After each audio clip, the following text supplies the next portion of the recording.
Hello, friends, and welcome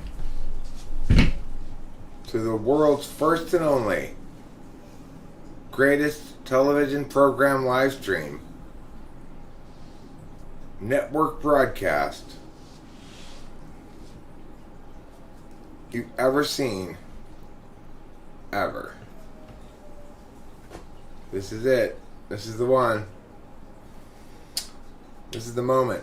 The history finally realizes truth, justice, universally, forevermore.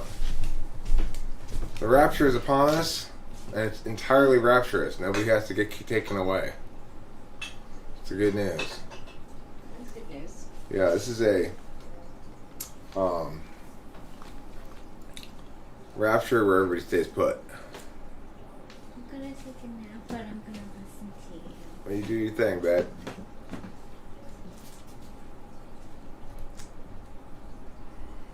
And the way you react to danger is the way you react to danger influenced by type. Do certain types tend to use fight, flight, freeze, fawn response? It's a good question. I am not sure that has to do with cognitive functions. It may have more to do with Enneagram. So, like, I tend to be... I mean, the thing is, there's... In response to a stimulation of some sort, you can avoid, confront, or withdraw. Avoiding being different than withdrawing. Avoiding meaning trying to make it go away without dealing with it. And withdrawing meaning sort of refusing to engage in the solvency. 6 is generally flight, but Winston's mom, I'm sorry, I'm only answering type questions tonight, so I can't tell you how it's going with the fires, or what, or I can't even tell you what we're talking about tonight. Like, it just, what happens when you make an INTP mad?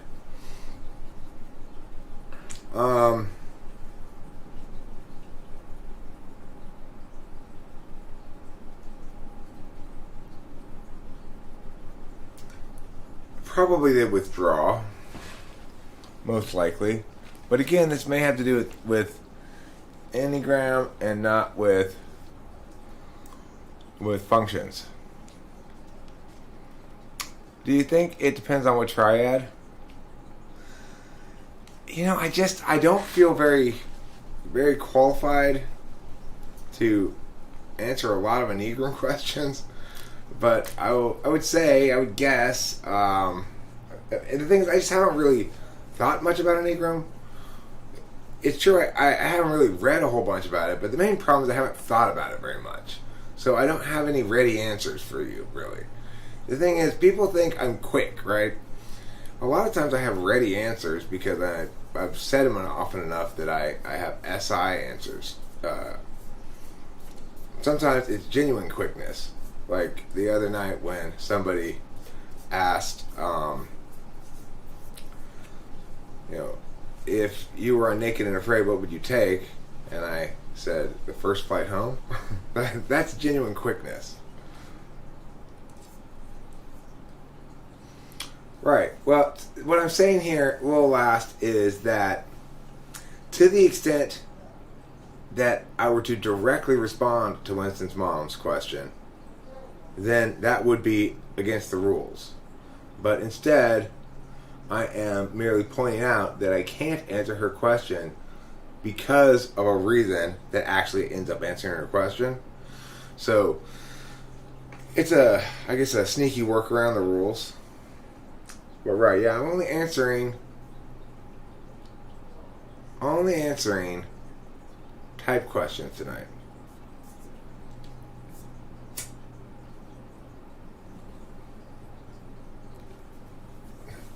I will talk about things other than type probably, as I am right this second.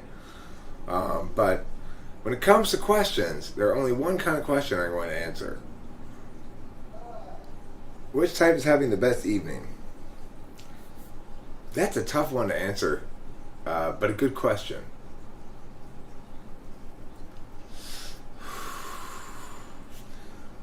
I'm going to say ISFJ. ISFJ is the most likely to be having a comfortable evening right now, sitting someplace, sipping some wine, watching TV, feeling relaxed. How do you think the different attachment styles affect ENTP? Have you seen ENTPs that aren't secure like you, and if so, how did they differ from you? As far as, well, I mean, I can think of one ENTP woman that I can conclude is, well,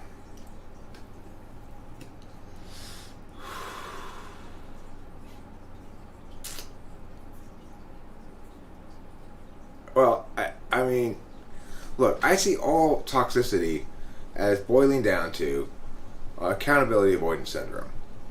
And accountability avoidance syndrome boils down to ego protection at all costs. So, but okay, so there's that. That's if you're talking about attachment style specifically.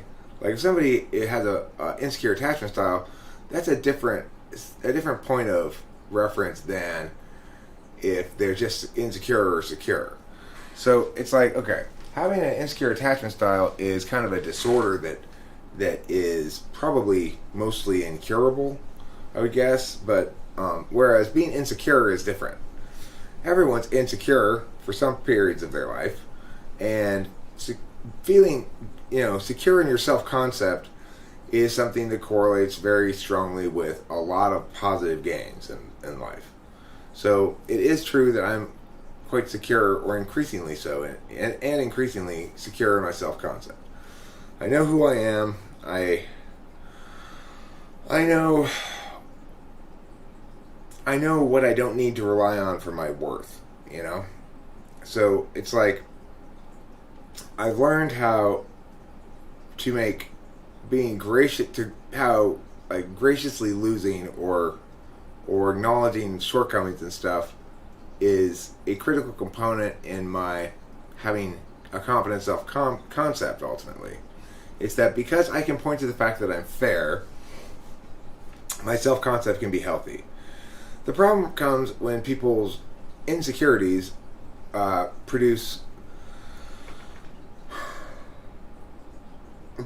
them to not be fair, and then instead of being more fair, they just frame things as though they were. They insist on trying to win the argument instead of just being more fair, So let's see here. Winston's mom says there are 5 sisters in the room. Anna's reading a book, Margaret is cooking, Katie's playing chess, Mary's doing laundry. What is the 5th sister doing? I'm sorry, I'm not answering any non-type questions tonight, Mrs. Mom.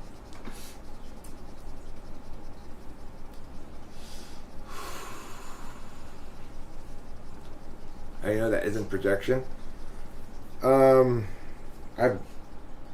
I've lost plenty of debates in life. And I have a long history of being honest with myself about that. I've had arguments with people on lots of different things, and I've learned a lot from being wrong. I have a long history of noting that to myself, of stressing that be critically important to me, which is why after that video I made last night, I made a follow-up video in which I acknowledged that I was not blameless in that and specified certain things. But the thing that's interesting is I knew I'd break my rule for this if he showed up. I knew I'd break my rule. But the interesting thing is this. You didn't give me any examples of the things you accused me of. Not one. You said magic as one. But I was trying to make... My point is that where the magic comes from? Because the reason he's opposing God, right, is that God's magical thinking. So I'm trying to get to the idea of what... How do you link to the magic?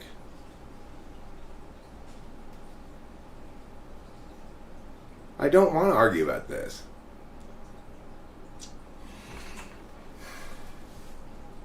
I mean, look. I don't know that dialectic evolution. There were no winners in that debate last night. Everybody lost. I would much rather have lost that debate.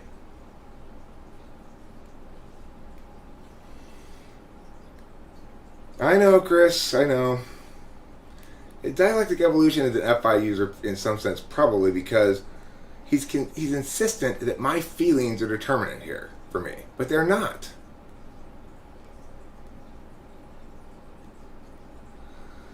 No, my mutual understanding. Oh yeah, his right. Look, I'm not trying to reach mutual understanding. I'm trying to be honest about the argumentation. That means when I'm wrong, or when he's trying to pin me down on something, I'm not going to avoid being pinned down on it because I'm afraid it's going to produce a contradiction. I explained all this earlier, and you didn't respond to any of it. I said, look, here's what happened. I articulated exactly what happened in the round. It didn't change your opinion at all, apparently. Even though we both agree that I went in there arguing on the side of God, and he immediately switched sides to try to compel me to accept, for my position, a belief in God, is predicated on reasoning. Now, that didn't work out for him. But to dispute that that's what happened is, I mean, you didn't respond to any of that, and it's rather determinant on the question. I articulated to you what actually happened, and you're still thinking I'm dishonest or something. I mean, why aren't you critiquing him? I was not perfect during that debate, but I want you to be honest here, dialectic evolution, too. If you can articulate ways in which I was intellectually dishonest or otherwise we're not cool or only just want to win the debate or whatever, then point them out. I've pointed out plenty of examples of him. I've in fact articulated everything that fucking happened. So, at this point, you need to take a step back and check yourself and see if maybe your feelings are getting in the way, rather than assuming mine are. Of course I want to win. Of course I'm going to use some skills that are victory-oriented. No, because dialectic evolution, I agree with you that it was a challenge for both of us to move forward in this round. And the reason was because he needs to answer a question, not avoid it. And so it's like he's not allowing any progress to be made because I'm asking a question. Instead of answering it, he's talking about other stuff. And then, or saying, it's just, and so at some point, of course, I get frustrated and yell. Should I yell or anything? Should I shout anybody down? Absolutely not. And that's why did you watch the debrief video? If you haven't watched the debrief video yet, then you have no business talking to me about this.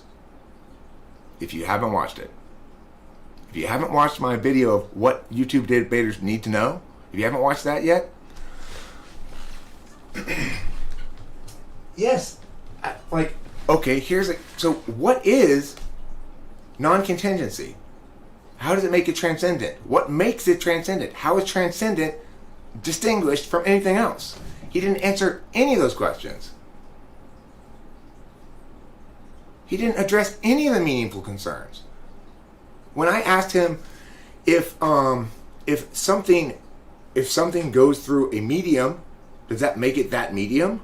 Instead of acknowledging that correct, simply passing through a medium doesn't make something that medium, he tried to muddy the issue by saying, in the analogy, well, it makes it wet. That's not addressing anything. Do you see what I'm saying? We're trying to have dichotomies that make meaningful distinctions. So, is there in fact a difference between a medium that something passes through and the thing that passes through it? Yes, there is. And instead of addressing that, he tried to avoid it. The whole time, he was trying to avoid any meaningful distinctions that would take us anywhere.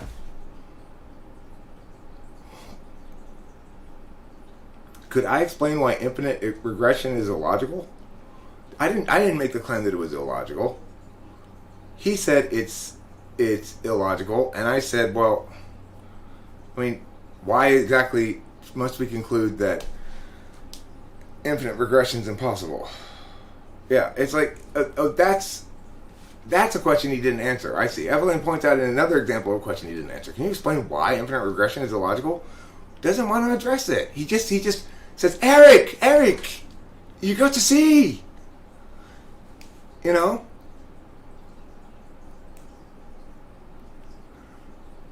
But the thing is, the other thing to remember is that,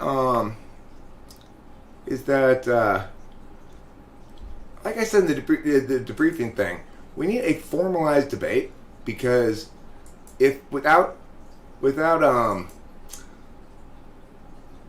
speeches and questions and answers, period, then you're just there's nothing meaningful to work with, right? So the point is, if we wanted if we had a real debate round in which he gets a speech, I get to question him, he gets to answer. I have a speech, he gets to question me, I get to answer. We each have a rebuttal and some sort of little summation thing. Then we have something we can actually talk about. Like, here are the arguments that were made in the round, and here's how each chain played out. Okay? So the thing to note is that there are no argument chains to be discussed in that debate. Why? Because things didn't stay argued. He kept shifting ground. You've got to establish what your argument chains are, and then they can be argued. Here's the first chain. You have to establish it at the beginning of the chain, right? Like, here's my argument. Okay, well, here's my questions about it. Now here's my response to it. And then he can respond to my response. If you're not doing that, then you're just fucking wasting time. It can be done sort of casually, but not with that guy.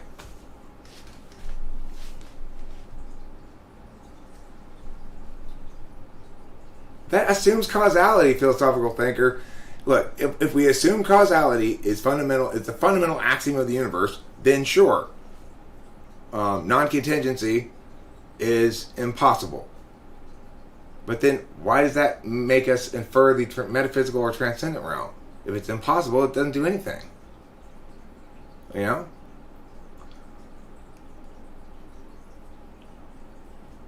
If in fact causality is axiomatic, then it would be impossible for there to be no regression. It's just a fancy way of saying a first cause argument. An argument that's been around forever and has no legitimacy to it.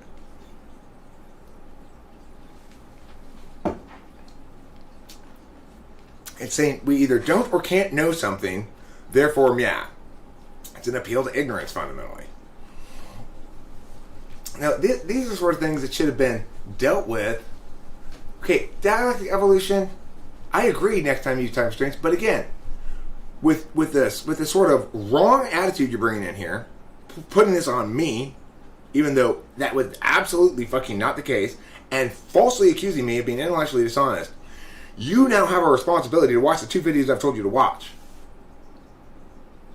Because they're in no way, shape, or form without being intellectually dishonest.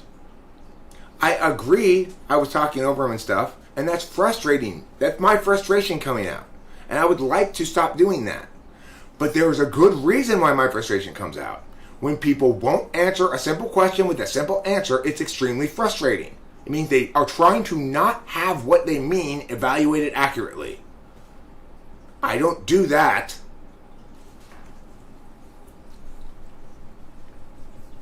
So anyway, enough about that shit. I don't want to talk about that anymore. It's ridiculous.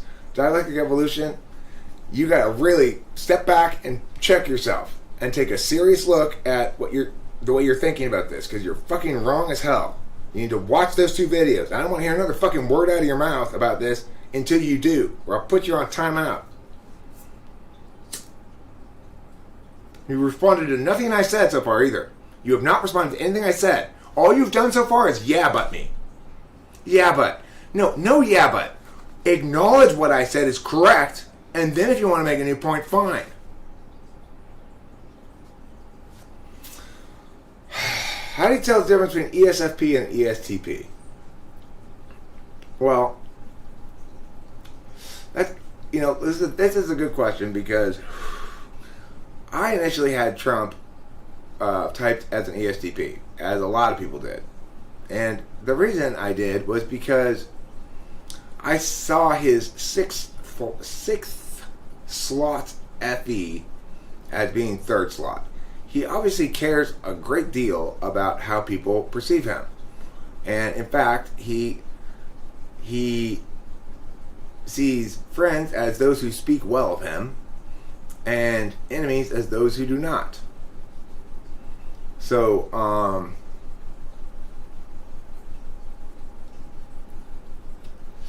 So that's the main reason I kept sticking with ESTP was it seemed quite sure to me that he had obvious FE going on, right?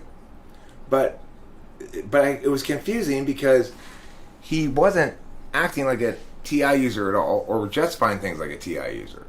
He at one point he made the argument that that we shouldn't approach something like Mia because there wasn't a limiting principle. Now, that just shows you how TI fucking polar guy is. Because he has never applied that same principle to himself at all. In other words, nothing he wants to do is subject to this limiting principle notion. But somebody else wants to do that he doesn't like, he uses that argument anyway. Oblivious to the fact that, people could use it against him by pointing out, hey, what about that limiting principle thing you said a little while ago?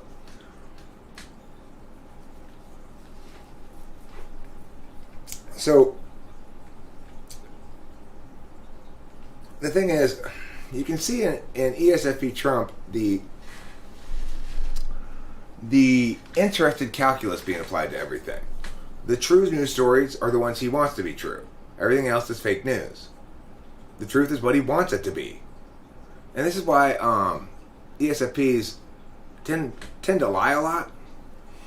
It's because they're not quite sure whether they're lying or just believing what they want to believe. I mean, the thing is, I do think Trump is TI polar. I think it's ESFP. He's ESFP. There's lots of reasons to think that.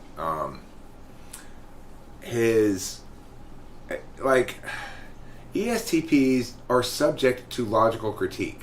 The way that he debated is not quite like an ESTP would do it. ESTPs can be quite effective debaters. They're just they just get bored with the endless back and forth pretty quick, But Trump just debates like words are only there to make people triggered. And so how do you tell apart an ESFP and an ESTP? Well, I mean, the number one thing is maybe the most determinant thing about TI is actually the values. You can see the values. When you talk to an ESFP for a little while, you can see how much they don't value TI because they'll invariably go to this I don't doubt that he carefully chooses headline-worthy words, but that's a TE thing. That's not a TI thing. Or a TEFE thing, It's like 6-slot FE, he's thinking the world's asking him to demonstrate FE all the time. So he does. Now, what kind of president do you want? You want a president who makes decisions on his own interests, and then when the world says, hey, he gives them FE? Or do you want to have a president who, by default, makes decisions with a disinterested calculus, and when the world demands something of him, provides TE? So the thing is, the third slot, it's like the third slot is not something the world's gonna necessarily see a lot of. So it's like, I provide TE when the world demands something of me. I don't provide FE. If I've included FE soon enough, hopefully I've avoided having to provide TE in the first place. So in other words, my TI is FE friendly enough maybe nobody's going to have to actually drag any utility out of me.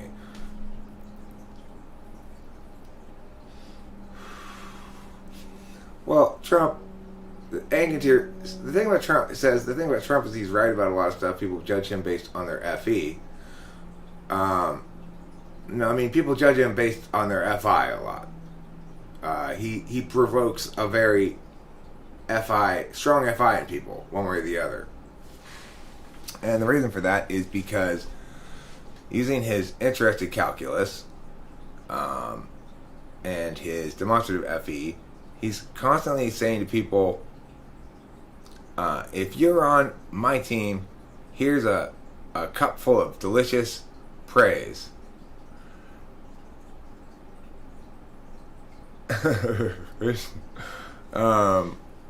I'm just saying, like, think about how it plays out differently as a president, you know?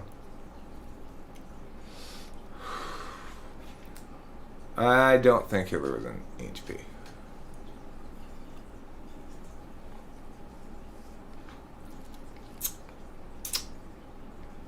Andorians or betazoids for XNFJs? I don't know how to answer that question. I know it was at Winston's mom, but I still don't know how to answer it. No, I've always said he was an ENFJ. Okay? For the record, my official typing of Hitler is ENFJ. I have agreed that with enough methamphetamine, INFJ is... add enough methamphetamine and INFJ is not out of the question, you know?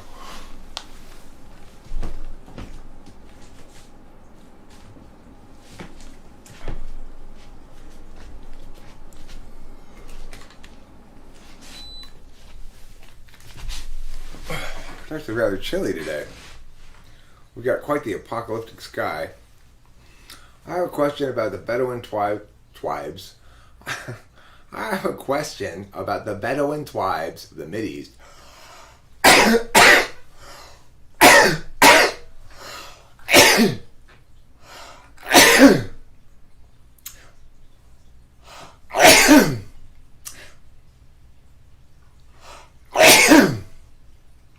Big sneezes for little Eric. I have a question about the Bedouin tribes of the Mideast and their facial tattoo meanings. Any luck to get an answer? No, I'm sorry, you mad bro. Today I am only answering questions about type.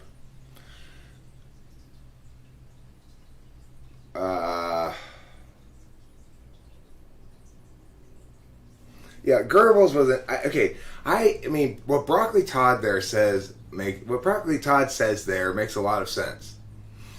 You just look at Goebbels. Goebbels is ENFJ through and through, top to bottom, front to back.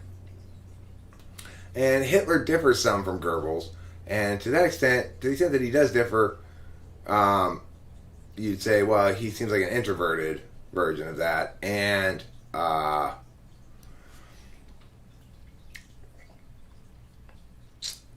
so that would lend credence to my add lots of meth thesis. The sky's in the Pinau. The smoke is terrible. The sky's in the PNW. What's the PNW? Indeed, there are lots of fires right now. I'm not answering a question. I'm responding to something somebody said. Oh, Pacific Northwest. Also in in California, we've got fires galore. I wrote a song about it, actually.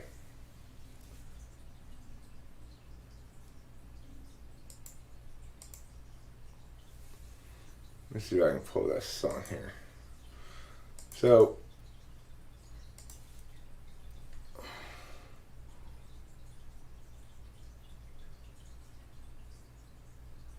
I see what we're going to do here.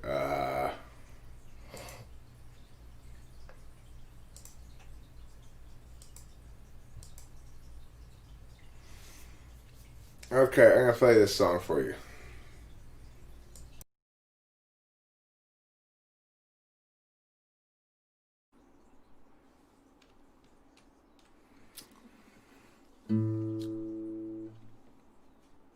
Santa Ana's from the east are blowing, driving on this mountain fire.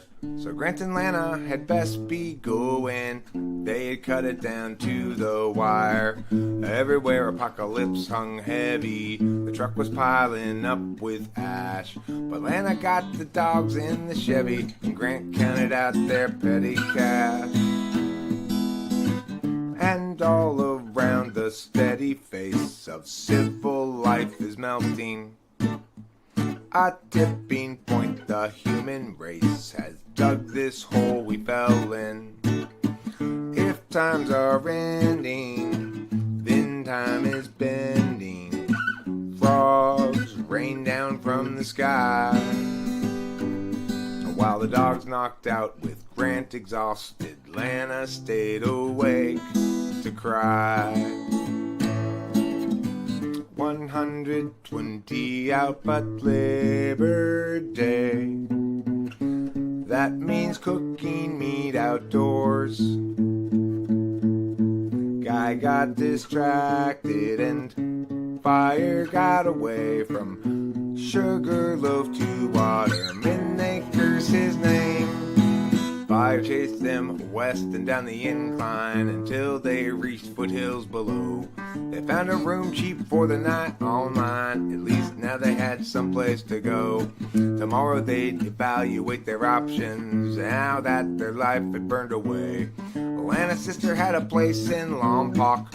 Wasn't really any more to say. And all around the steady face of civil life is melting. A tipping point, the human race has dug this hole we fell in. If times are ending, then time is bending. Frogs rain down from the sky. And while the dogs knocked out with Grant exhausted, Lana stayed awake to cry.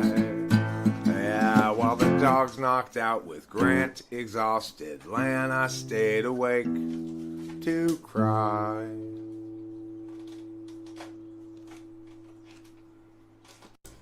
Wow, good job, Eric. I'm so proud of you.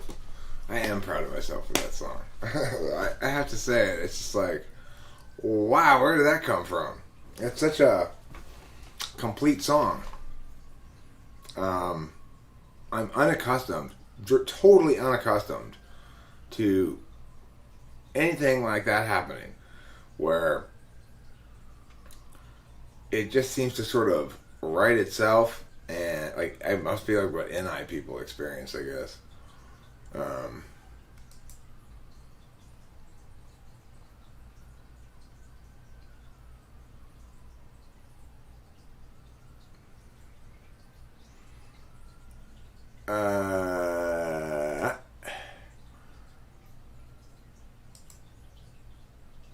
So it says here,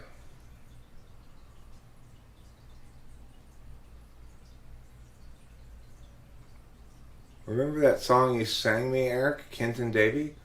I do not remember that song I sang you. I have no idea who you are. I don't remember ever meeting you before. Don't remember the name, but I don't doubt that you've been here before. I'm inclined to forget things. I'm not inclined, but rather I am destined to forget things. You'll send me the stream link. Oh, it was in a stream? I definitely don't remember it. You know, I don't remember streams very well. They're kind of just random things. I like looking at what YouTube recommends for me in the background there. Right at the top, up next, it's going to autoplay. If I just turn it on, it's going to autoplay Bad Liar for me by Selena Gomez. I really like that song. It's quite a good song. Well, emailed Anthrax. That song right there, no, I wrote that song. I wrote that song. If you're talking about the song I just played, I went to bed a couple nights ago with an idea for a first verse of lyrics in my head. Got up the next morning and wrote the out the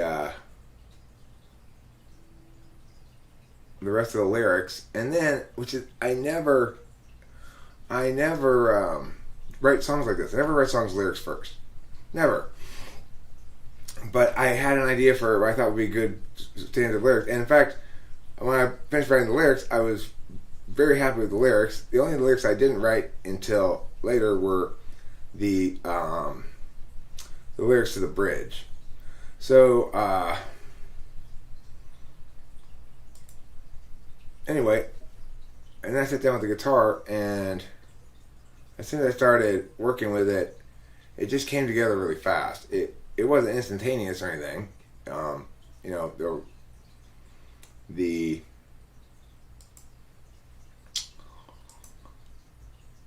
this is what the song looks like in terms of like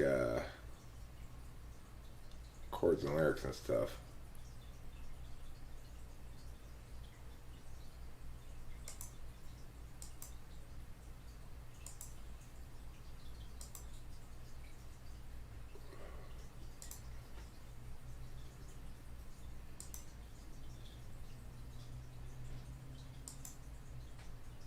So now you can see that's what it looks like with chords and lyrics.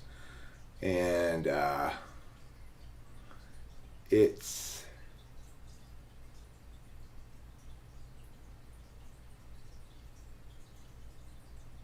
window capture 3.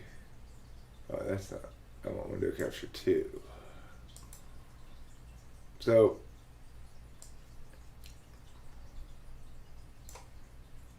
it's an interesting song because I'm not sure what key it's in. I mean, I don't know anything about music theory really anyway, but it seems like these chords, usually, you know, you can tell sometimes, well, it's got a lot of these chords and it's probably in D or it's probably in A or something. This one, I can't tell what key it is from looking at it. And I'm not really sure. I think I could figure out what key it is by trying to sing notes against it, maybe. I'm not really sure how to figure that out. Regardless, it really came together. The bridge is one of the best bridges I've ever written, and the way the chorus moves through like 3 distinct parts of chorus, and then resolves in that last thing. That's my. You got your driver's side window open and the car's unlocked.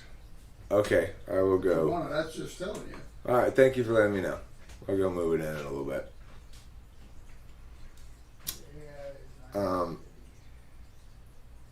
So, you know, the thing is, to the extent that I am accomplish anything well, to the extent that I accomplish anything well, and it makes me happy, like it makes a big difference in my life or whatever, it is gonna be that. It's gonna be, I have written a song that stands up against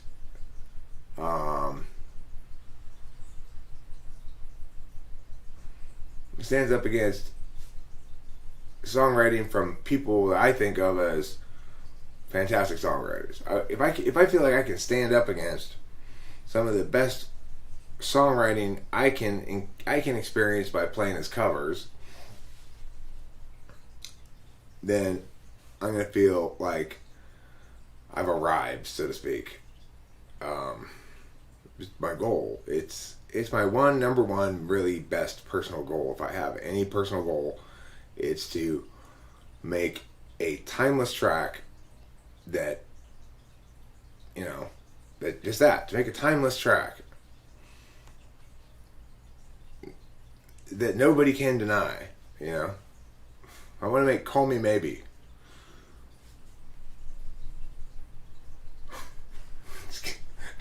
Excellent question, Apollo. What is my stance on recreational PCP?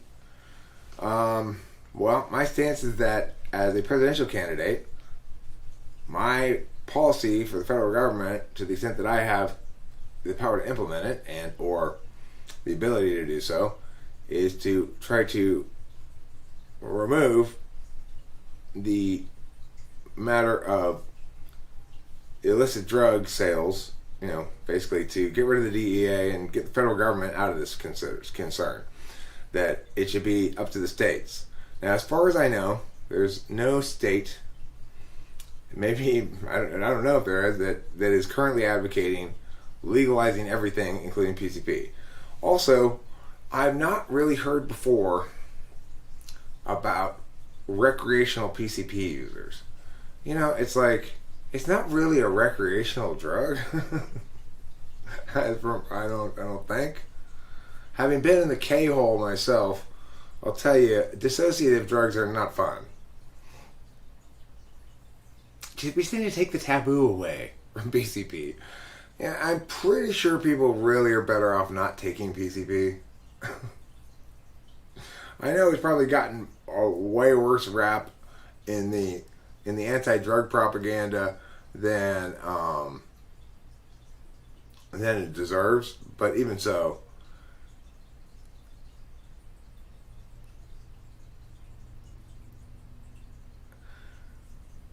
okay, so Luna interprets, so let's do a little bit of talking about Hitler interpretation here. Luna's interpreting it as he hated an entire race of people because of something he deeply felt. No other reason than his own personal reasons to dislike them and hate them. He had hurt feelings. I disagree, Luna. I see that as as prioritizing a singular vision of how things ought to be, and not putting himself in other people's shoes. In other words, refusing to imagine the matter through the perspective of other people's experience.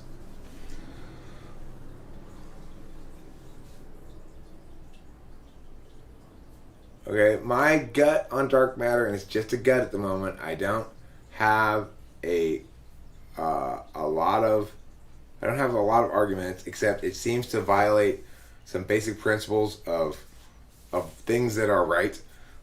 Dark matter sounds to me like complete bullshit.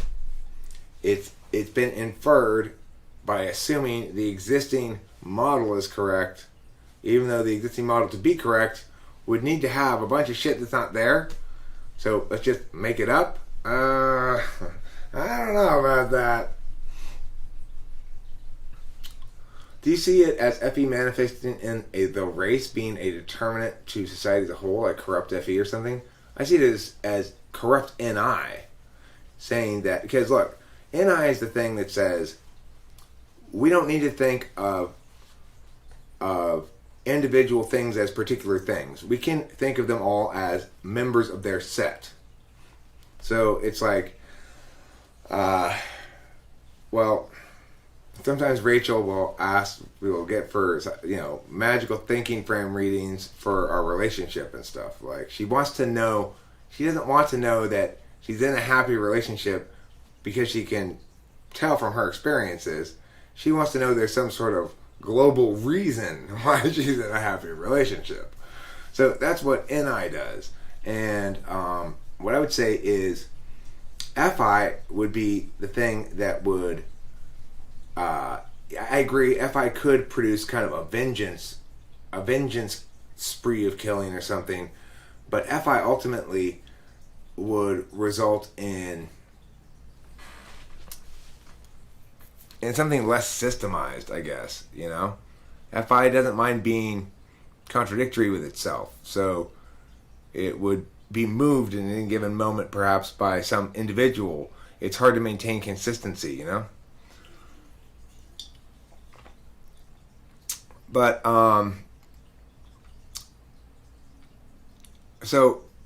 I think that the FE aspect of it is perceptions. The reason Hitler was able to pursue this horrible NI course, ignoring his FI, which he countervalues anyway, is because he was getting plenty of reinforcement that what he was doing was right. Shit tons of people around him, and increasing amounts of them over time, were affirming his position. they were affirming it because they wanted maybe to, kiss up to him or something. But it doesn't matter from the heuristic perspective of the FE tool user. That's a lot of powerful reason to believe something, especially when it's consistent with your NI vision, and it spits in the face of your countervalued FI. So in that sense, it makes sense.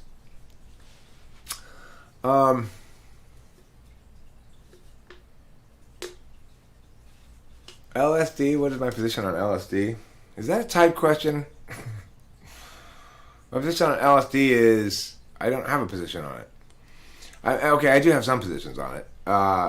One position I have on it is that it is not any sort of source of secret magical wisdom or anything. That people who are like the idea of it to, it's opening the doors of perception and shit like that. That's all complete nonsense. There's no reason to believe that we learn things from drug trips.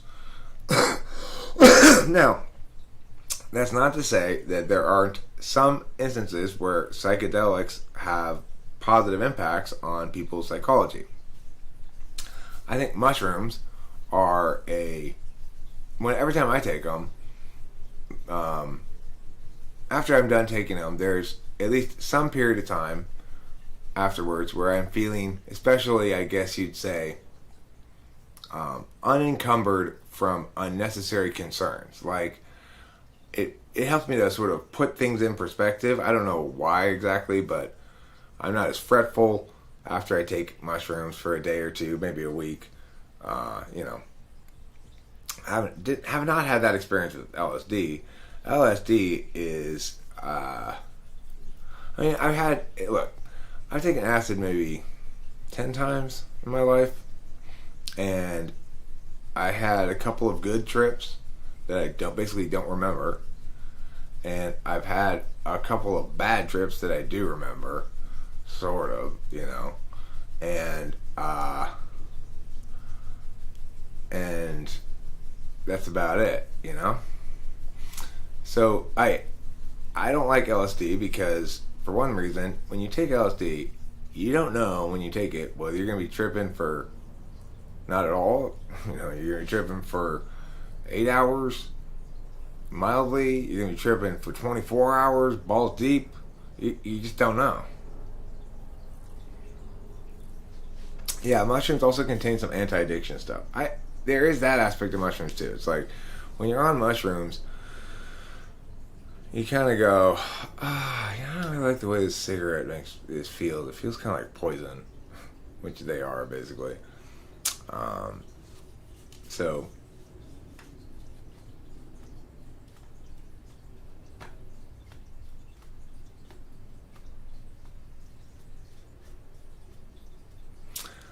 well, the thing is, I've determined kind of Winston's mom also that I do have an unusually robust relationship with my NI for an NE-DOM. So I think that's because of FE being in the works. But it's for two reasons. So it's like my NI is strong argumentationally because of debate experience. And that means both coaching and competing. I'm required to figure out what's the best strategy, But I think my NI is refined in terms of other kinds of instances, media, ideation, whatever, because of the FE aspects interacting with being a YouTuber. So I want to be perceived well, and obviously successful NI is perceived more successfully than, it's a better way of managing perceptions than NE. I have increasingly learned to countervalue NE the longer I've been on YouTube. There was a time in the early 2000s when I just cherished everything because of its its quantity, its cleverness, its quirkiness, its skill level that it showed, or something like that. So it's like the lyrics on the song I wrote about the fires are revelatory of a huge distance I've climbed since the year 2000 or so. When I started to learn that I have to distill stuff, that undistilled ideation is of no value.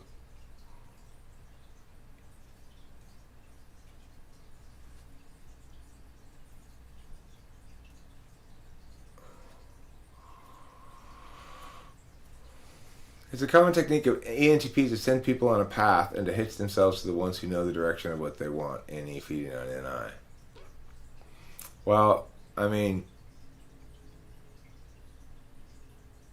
yeah, I mean that happened with me and Corey, I guess. I did that with Corey, and the one of the see, this is the thing though. Also, ENTPs have to learn, and they have to learn to position themselves in kind of an apprentice role in certain circumstances. And I did that with Corey regarding art. And it was because it was the same kind of choice I faced on multiple occasions in the past too. Which is the same choice, which is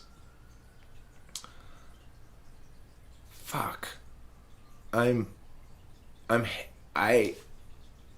don't match up. It's like we both laid it on the table, and there's no contest here, and I am not adequate. So I can either operate on the strategy that I have to hide that or avoid that, or I can accept that and figure out, okay, well, how are you so much better than me? Why? Can you explain it to me? I have to acknowledge it now because it's unavoidable. This is the nice thing about being TI tool, but ENTPs don't necessarily do this. I did, and that's because, again, somewhat because of debate, and somewhat because of my teaching experience, where I had this experience where it's like I went in to start teaching. I had been a special ed teacher for years. I'd been a classroom teacher for years, but I had no idea how to teach actual regular school, which is a totally different ball game than teaching special ed. And I had to, go, okay, you're right. I don't know how to do this. Can you teach me? You gotta come to Jesus moment. It's like either you're gonna humble yourself and go, okay, I'm gonna shift my frame here. I'm gonna shift from, the old saying, you can't beat them, join them, right?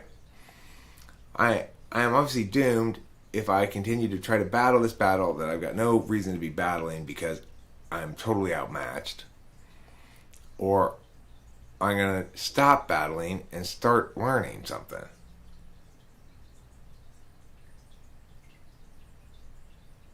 Yeah, Corey was an INFJ, yeah. And he understood art way better than me. He understood how to make good songs way better than I did. And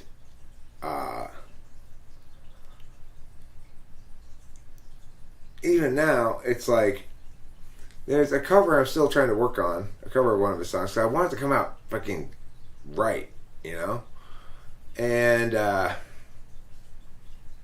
even though it didn't come out right, and I put, I play people sort of mixes of it sounding wrong and stuff, even though it was not meeting my standards for even put outable, people were saying like, wow, this is your best song.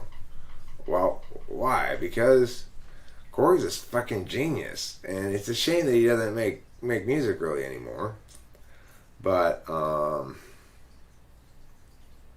his songwriting is sort of something that I go, okay, well, when I write a song that's as good as Mia, then I'll know I'm there. But it's like the song I wrote today, one of the better songs I've ever written. Certainly one of the more professional songwriting style songs. I was really grateful to Winston's mom for describing it as such. It feels like, this is written by a songwriter, not by some random person throwing together a pop song. But no, it doesn't suffer from like not being a pop song. That's the worst thing about people who aren't just throwing together random pop songs, is that they don't typically sound like pop songs. They sound like Dave Matthews Band or something. So the trick is to not be just throwing together a random pop song and have the thing you came out with sound like an excellent pop song.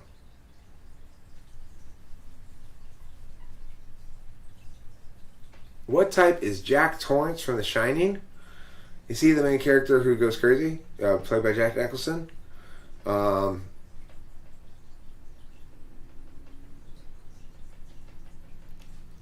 ISTP?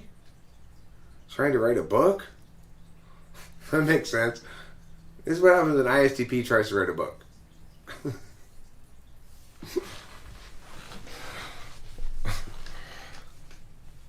So I watched a little bit of Lady Lovely Locks.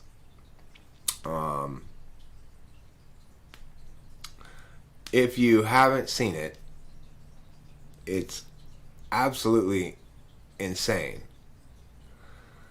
Lady Lovely Locks is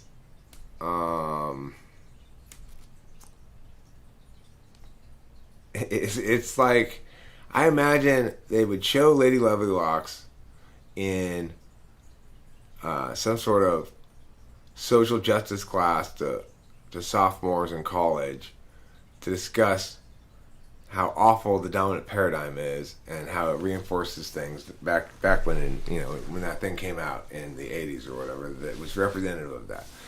So the show is this. It's about a girl, Lovely Lady Locks, who rules a kingdom by way of the magic of her beautiful hair. Okay? There's an enemy to her called Snags, who's trying to tangle her beautiful hair. The bad girl in the cartoon is called something Raven Waves, because she has black hair. Okay? And of course Lovely Lady Locks has blonde hair, and Lovely Lady Locks' two submissive friends, clearly subject to Lady Locks' ultimate leadership, have red and brown hair.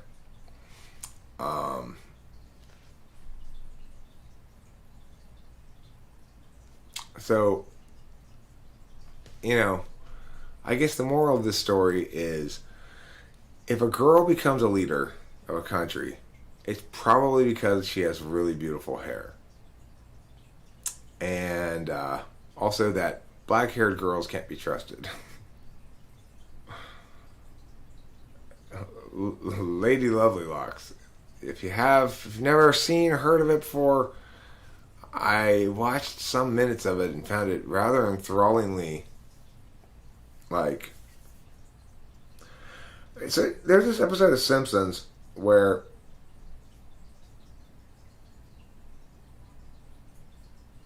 I don't think it's a command, actually. Only type questions answered.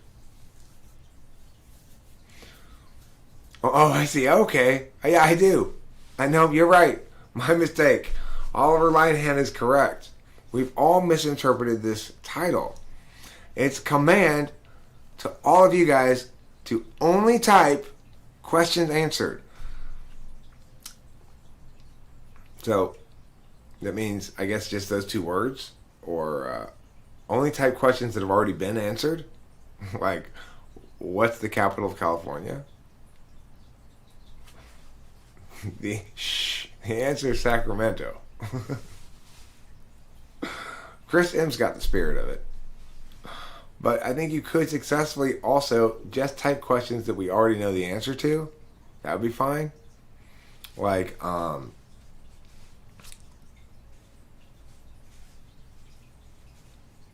like the question of who would win the Lakers game last night has already been answered. So you could say, who will win the Lakers game last night? Is my name Eric? Yes, I'm Eric Strauss. And pleased to meet you. If faith is believing in something without evidence that make intuitives more faithful, well, I don't necessarily know that the intuitive or holistic truths that intuitives are more prone to adopting are things without evidence at all. I think that faith is like here's an example of faith. Your kid, you really want your kid to do well in his math class, but he's terrible at math, and you keep sending him to the tutor, and the tutor's just like, he's not improving, and you keep trying new methods to solve the problem. You're having faith in your kid in the face of contrary evidence. Having faith that faith in your ability to make your kid be good at math in the face of contrary evidence. That's faith. Okay? If you say, if your son's like, can I take the car? Last time you took the car, you got drunk and crashed it. I've learned from that. I'm not going to do that anymore. All right, well, I have faith in you. That's faith. Believing in the face of contrary evidence. Prayer is the behavior of faith, is my basic position. And see, this is the thing that he didn't want to deal with my actual position, did he? My position is that the reason I don't need reasons for believing in God is because I don't need to believe in God, because that assumes that I have an affirmation that I have a position that I will ascribe. I have a position I ascribe to and an affirmation I will make. And that's not necessarily the case. What I need to instead have is faith while engaging in that behavior, which would be a temporary process of believing in the absence of contrary evidence, in the absence of evidence or in the face of contrary evidence. So I don't disagree with the definition necessarily that to believe is to act as though something were true, but that doesn't mean, just because you can believe something doesn't mean you have to have a belief. That's my basic position. Because beliefs are things that we argue about. They're position statements. So the thing is, when we go back to that debate, that's the position I was trying to articulate. And he would have been happy. I would have been no problem for him to address that position. But instead of addressing an actual position, he insisted that there are reasons to believe in God, which is not even relevant to the issue.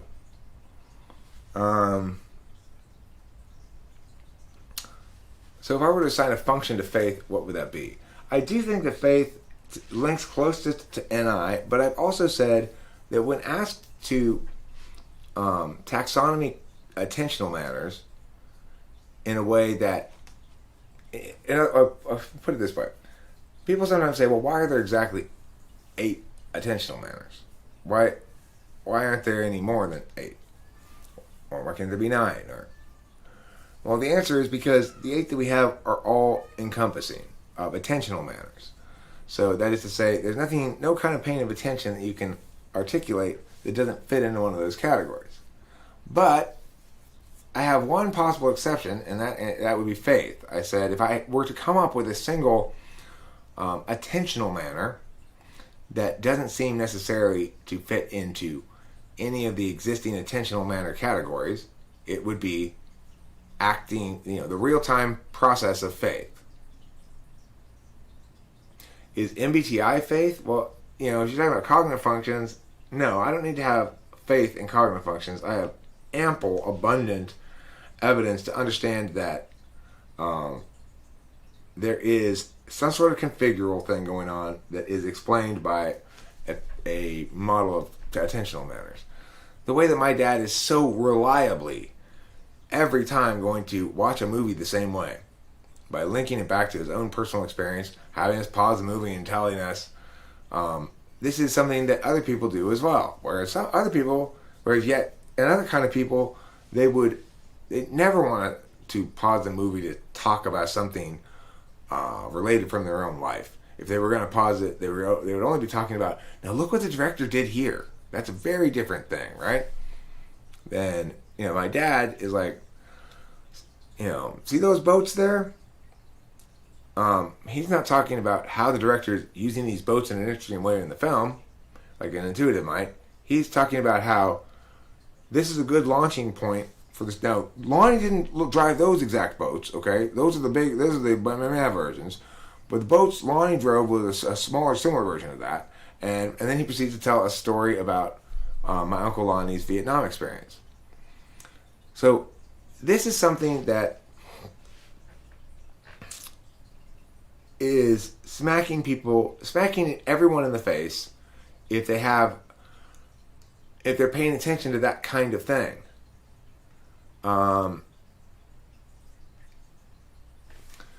In other words,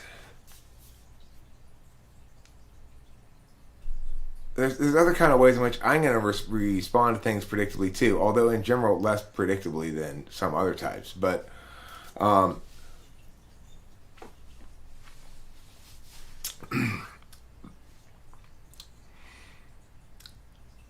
psychology doesn't really explain that.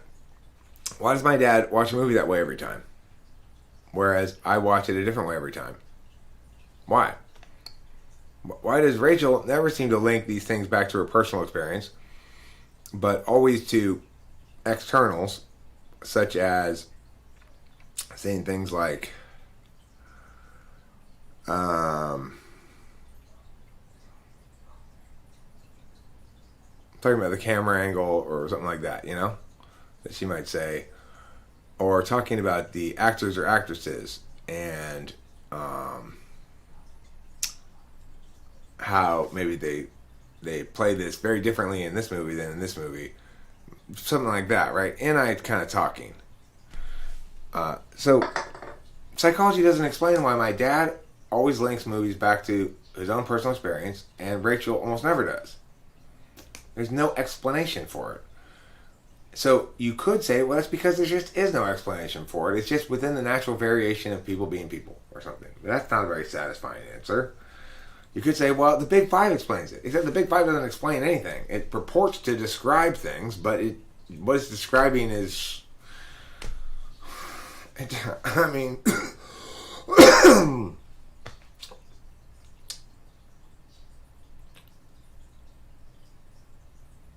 I wish I don't have an immediate analogy, but all right. So how is free will an illusion? It's not. And we figured that out. We should be able to debunk free will. Time is an illusion we are bound to. There's nothing new under the sun. Time's not an illusion. What do you mean? What's illusory about it? How would you distinguish illusory from real when it comes to time? Eric, I have typed questions. Okay, go ahead. Would an INTP be a good medical diagnostic? Probably not. Although they could possibly do a good job. I mean, I think INTPs are good psychiatrists. This is the reason why I think INTPs are good psychiatrists. Because psychiatrists don't look at any physical data. In other words, a psychiatrist isn't required to examine anybody's physicality in order to come to conclusions. They only have to examine their metaphysicality. And so that means they get to use their intuition, and it's effective. I mean, Rachel used to have a psychiatrist that wasn't an INTP. And she endured years of half-assed mismanagement of her mental health issue. And then she came over here and we hired an INTP psychiatrist, and bam, problem solved. Problem solved, motherfucker. You gotta just get a smart enough person. That's the thing. You gotta get a smart psychiatrist, an intuitive psychiatrist, an INTP psychiatrist.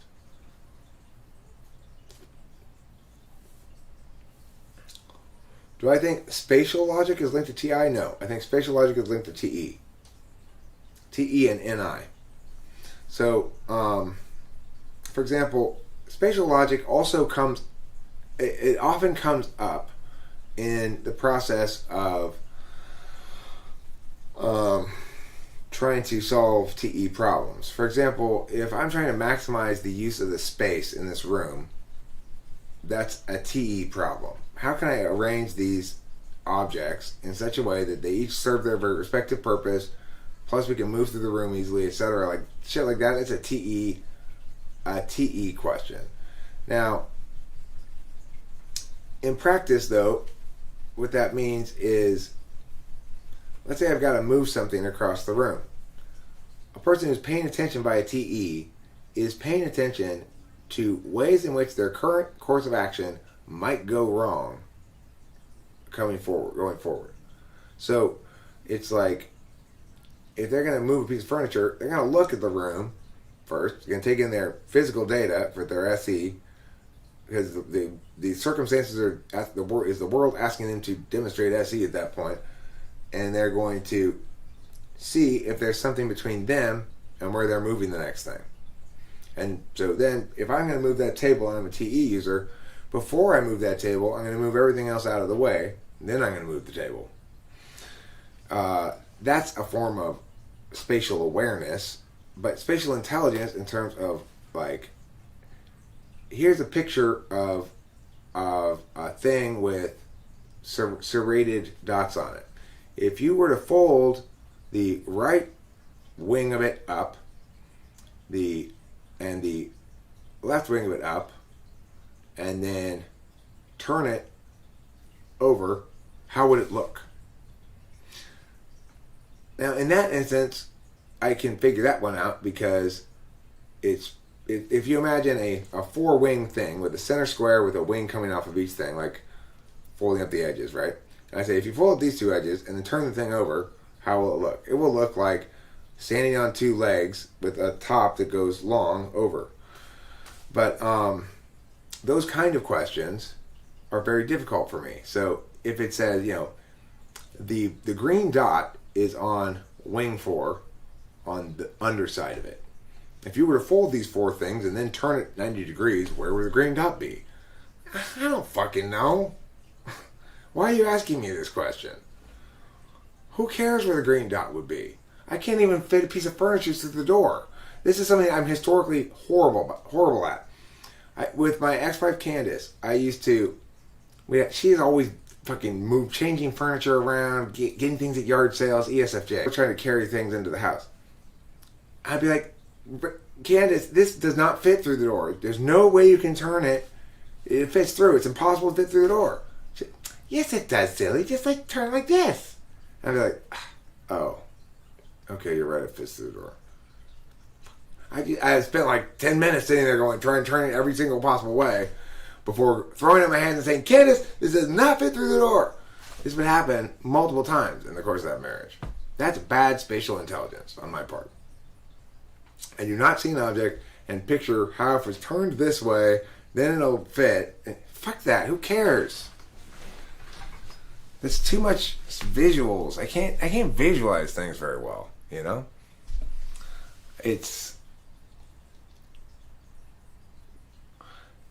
like asking a kindergartner to make a police sketch so that you can arrest a criminal. Nobody's going to have any fucking idea who that person is supposed to look like, It's just a circle with kind of... So, he was bald? Oh, wait, no. There, he's got hair. Okay, this is not helpful. This is your representation of generic person. It looks no more like person A or person B or anybody else than anybody else.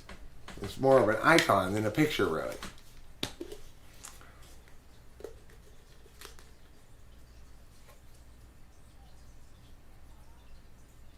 Thanks, Ismahini Larby. I appreciate. High five, Visual Tard. Go team Visual Tard. Visitard. We Visitards are people too, okay? I am tired of the world oppressing me for my visualization. Just because I can't visualize shit is no reason to oppress me and force feed me like a goose whose liver you're going to harvest for pate. What type is Tommy Wiseau? Probably ESTJ or something. And I think that other dude who's really weird, Breen, I think his name is ISTJ. I think he's got to be ISTJ. That other dude. Tommy Wiseau made The Room. Frequently cited as history's worst film. But, also kind of incredibly good because of its incredible badness.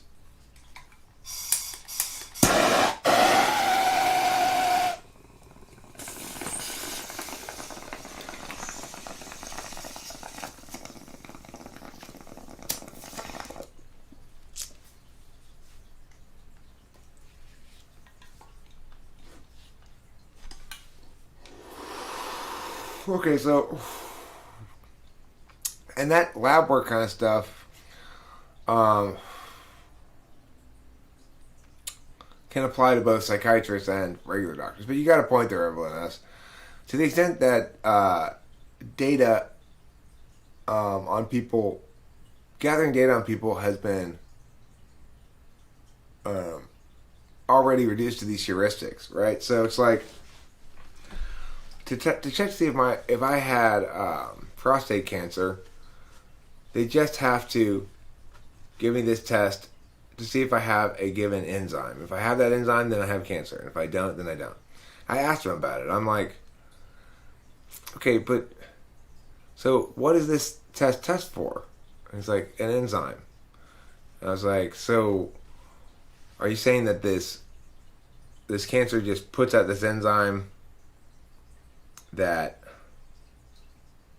like, just to say, like, I'm here to be tested, or what? What does the enzyme do? And he's like, well, it's what we test for. And I'm like, okay. That seems weird that you just, that it's got that, beacon. Not all diseases have that clear of a distinct beacon where you can go, it's, if you have this one enzyme in your blood, they don't have to get the blood from the prostate or anything. They don't have to do any examination of the prostate to see if it's cancerous. They just check to see, okay, if you have this one enzyme in your blood, then you have prostate cancer. It's like, okay, what? So you're saying is that no other cancer puts out this one enzyme? Like, it doesn't seem weird. Is there a limit of observable and processable information for human? For example, time and space are boundaries we can't remove from our frame of thought. Yeah, you could say that our frame of thought is. You could think of it in a couple of different ways. Either manifesting a self, an agency, necessitates that we instantiate reality in two different ways, namely abstractly turn-based, and for that to be requires time to be linear. So conditionality itself is conditional on causality. So you could think of it as existence itself. Being a human being means being an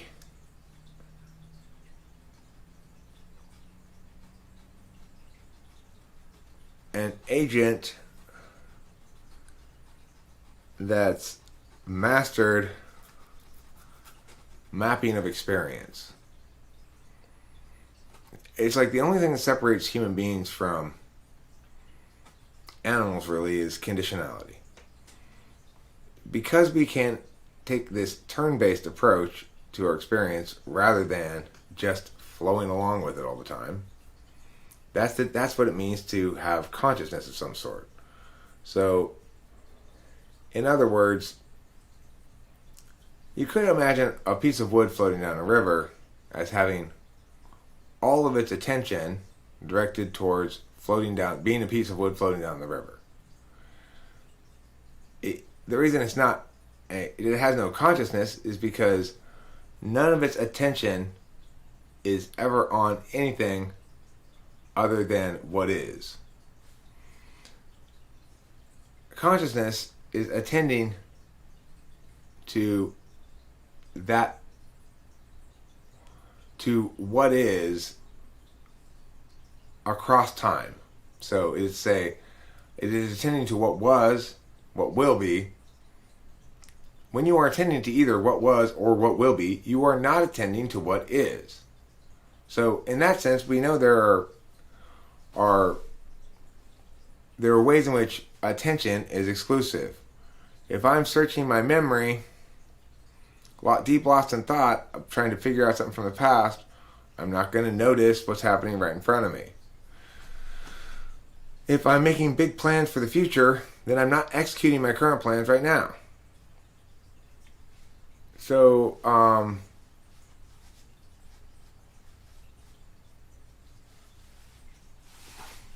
in other words, intelligence, quote unquote, consciousness, sentience, whatever you want to call it, that is self-aware and communicative, like human beings, is an expression of the capacity of life to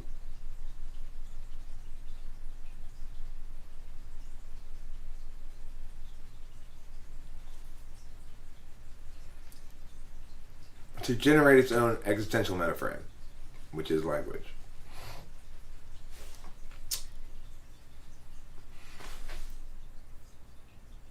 Hi, Jared Chan. Sorry I didn't say hi to you. I'm always happy to see you when you're here. I don't know what it is about you that makes me happy to see you. I think it's because you have a rosy hue about your nature. I think that's fair to say. Who would disagree that Jared Chan has a rosy hue? Eric, do you think that FI users are more likely to value introverted ethics and socionics? I don't know what introverted ethics is. I mean, socionics calls FI introverted ethics, right?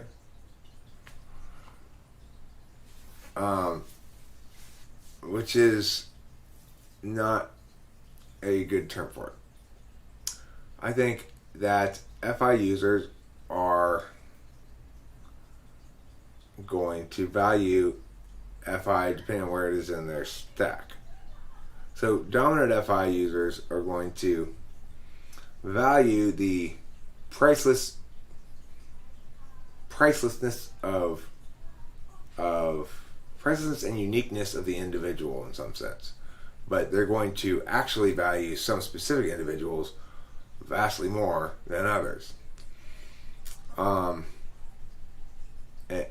But FI tool users are going to use their valuing of another person to enjoy valuing that person, but it'll probably be temporary. So ENFPs are likely to feel very strongly about a person, have a whirlwind romance, and then go, it just didn't work. The feelings aren't there anymore. It's gone. So that's likely to happen with FI. Are they valuing any sort of ethical understanding of relationships at that point? No. They're saying that, look, none of us can help it. We all should go with our feelings about things and assume the long-term reality will manifest accordingly. But as a matter of fact, it's just an incredibly short-sighted way to go through life from other people's perspectives. From their perspectives, they're perfectly happy because they've moved on to the next FI whirlwind. That's the second slot, though. Third slot is quite the opposite. It's incredibly nice. It's like, what they value FI means they enjoy being good to another person in and of itself in ways that don't require really anything of the other person, and expect no thanks in return. If you're one of their people, of course. If you're not, then, they still might be super nice. Like, FI is not necessarily a dick or anything, but they protect their time and energies. And so if you are not, in some sense, precious to them, you'll probably have limited access to them.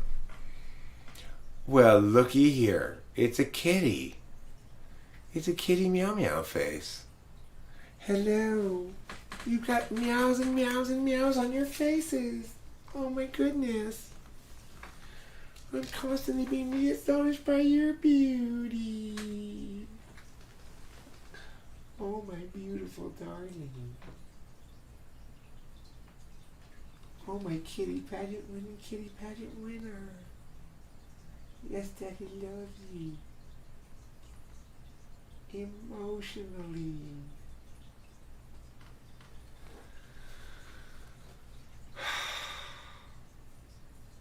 See how painful FI is? It really is hard. You always feel like you just gotta relax yourself after you're done with FI. It's so tensing. FI third, okay, I just was talking about FI third. FI fourth is,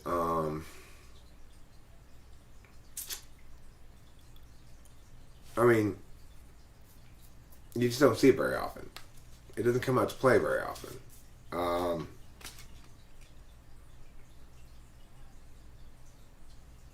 FI fourth occasionally feels hurt. That's about what you could say about FI fourth. Occasionally feels hurt and acts or says things that are unfair as a consequence. It doesn't require a lot. Like FI fourth in my dad anyway also seems to correlate with a kind of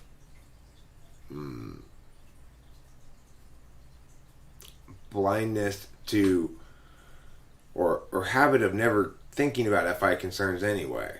He also lacks the cognitive functional language that would, I think, enable him to have a more meaningful relationship. I think it would enable anyone to have a more meaningful relationship with various aspects of their attention and therefore themselves. Like,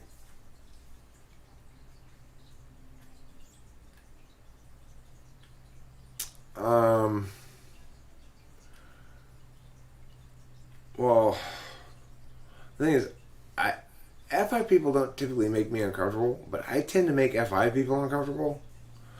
Or if somebody's made uncomfortable, it's likely they're an FI type in some sense. Like, that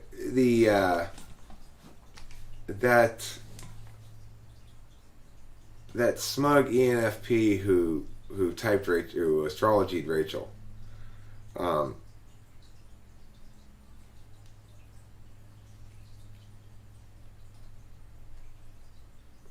He was made very uncomfortable by me right off the bat before I even did or said anything. And it's just like I said a couple things and I don't know. Maybe Rachel had already indicated, I guess, at some point that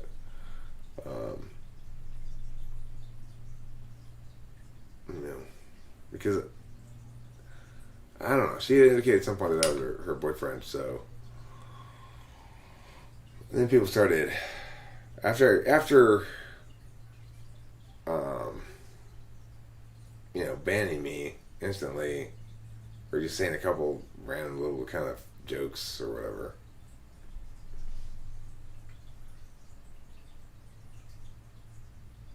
Now, do you think a fourth slot as sitting in the blind spot of the driver or the passenger, the dom, or the auxiliary slot? I think a fourth slot is being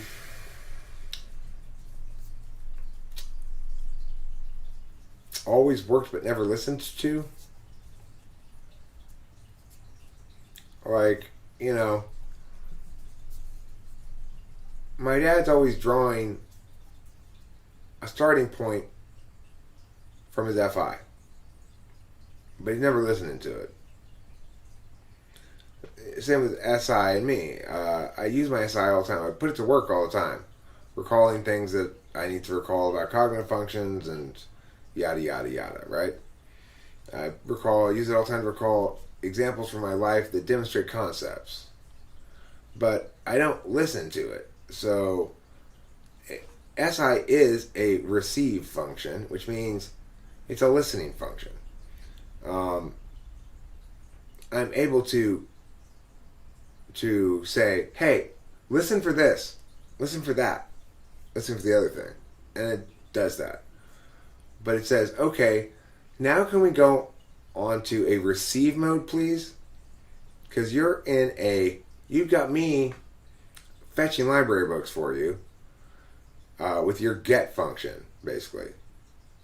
I'm at some point I make an argument or say something, and I realize that this is probably an NI realization or an FE-NI realization that says, okay, I need an example to clarify. Then I'll sort of go and remember, that's basically me getting SI on command. But SI in the dominant slot would be running the show.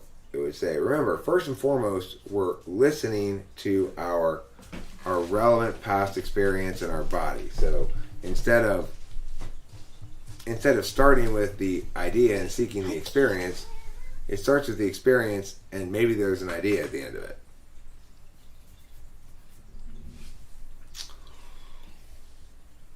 So it's to answer your question as far as first of all, may I just say that it sounded like a great life hacking on Anthrax. Your tip there, I appreciate it. If you want to make someone feel uncomfortable, Email Anthrax suggests if you hold your dick and lick your lips when you stare at someone, that makes people uncomfortable. I'll try that. Thanks for the tip. That's good advice. Yeah. It's that weird trick you can do. Okay, that's that one weird trick. Do you think the fourth slot is sitting in the blind spot of the driver or the passenger, the dom, or the auxiliary slot? Wow. In the blind spot of the... Okay, I'm going to actually answer your metaphor, the question you asked here. Oh. So if I were going to imagine it in terms of that metaphor,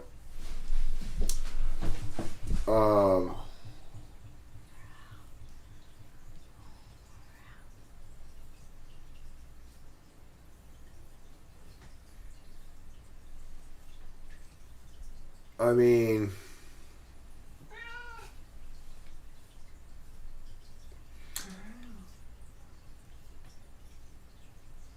it's more like TI is telling any what to get from SI. Either TI or FE is telling any what to get from SI as needed. So it's like, let's say, as a teller by nature, I'm most comfortable telling. I'm the one who's the expert. I'm the one who's going to tell everybody everything. So, in that sense, that's the driver. I wouldn't say SI's in the blind spot of anything there on the front stack. I'd say it serves each of them differently or in some other way. So,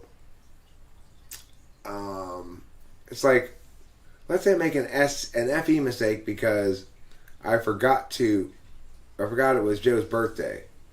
Well, and I guess in that sense, you'd say it's in the blind spot of the dominant. Because I'm too busy ideating about other shit to keep track of that. Or at least its homework, it's curtailed in its ability to do its homework by the dominant function. If you want it to keep track of more shit, then I'd have to ideate less. So it's an interesting metaphor. I don't normally think of it in terms of that, but... Good night, Lover. Are you going to bed already? Yeah, I have a headache. Yeah, I kind of have a bit of a headache Do too. you really? Yeah. I wonder if maybe the air. Yeah, it's smoke and stuff. Come, if you want to join me, come in at any time. I'm just gonna go to bed a little bit earlier. I love you. I love you too.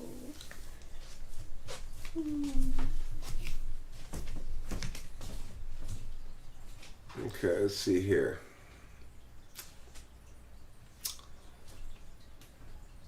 it would essentially be behind the driver. If the driver is in control and the passenger is telling the driver where to go, the blind spot would be behind the driver. I mean, the thing is, SI is not my blind spot, though. My blind spot is FI. If you put all 8 people in the car, and you make it an 8-person minivan, you've got, NE driving, TI in the navigator's seat, FE sitting behind the navigator, checking his ass. Are you sure that's the right road?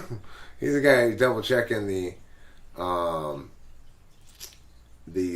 question. Also saying, look, this is going to be the route that makes everybody happy most. So let's also factor in that. It's not just the quickest way to get there. We're also trying to make the whole van happy here. That's in the. So if you count seats like this, from the front, drivers is 1, passenger 2, 3 is behind the driver, 4, 5 is behind 3, 6, 7 is behind 5, 8. That's it. So you see how I'm saying? So okay, in seat 1, NE, seat 2, navigator. In seat 4 is FE. In seat 3 is TI. That's confusing though. Maybe we should do it the other way around. So okay, let's do it the other way around. So alright. Seat 4 is backseat passenger side. Alright? But that's not where he belongs in terms of the relations. He belongs in seat 3 because he's got to constantly talk back and forth with NE. And FE's got to constantly talk back and forth with TI. And TI's got to talk back and forth with NE. Okay? So now let's do the people behind that. So behind that you've got in seat 1 NE. In seat 3 you've got SI. In seat 2 you got TI. In seat 4 you got FE. In seat 5 you'd have NI, because NI and SI are constantly engaging with each other as to how much NI's checking the shit that SI says, basically. SI goes, look, we should definitely go down road 4 here, because I've discovered that roads, in my past history, every time I've gone down a road that had the word oak in it, I had a pleasant experience, and this is named Oak something. And NI is going, that's not a good reason to choose a road. And it's in behind SI, okay? Now, behind FE is going to be SE, probably. So, in other words, in seat 6,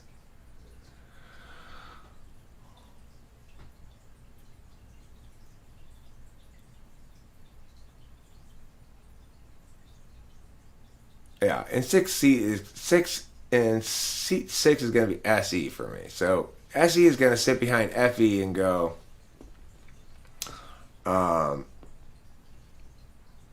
you need to do some shit to show your utility, or it's also gonna. I guess what happens is this. So FE is going, okay. Look, this is the determinant thing on this point here, TI. You need to remember, what's most important is we all agreed we're going to stop at the beautiful caves of Carlsbad. So we're going to have to plan the route stop there. And then FE turns around to SE and goes, well, what are you waiting for? And then SE goes, oh, I guess I got to upload that video. Okay. All right, so SE's behind FE, so FE can bark orders at it. And then in the 7th and 8th seats, so 5 is NI, 5th seat is NI, the sixth seat is SE for me. And then in the seventh seat, it would be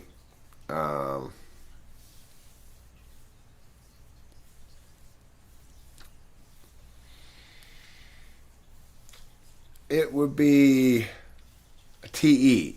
No. In the seventh seat would be FI. In the eighth seat would be TE. Because then SE goes, we got to figure out how to do something. The TE. And then they go, okay, let's figure it out. There's like a workshop behind the seats in the minivan where they have to do all the actual stuff, right? And then they do that. And then in the seventh seat, FI is just looking out the window and deciding, it's like nobody's paying any attention to FI, and as long as it's being relatively quiet, nobody ever will pay attention to it. It's got its ranges of behavior that we know are fine, and it don't seem to throw the whole van into a tizzy.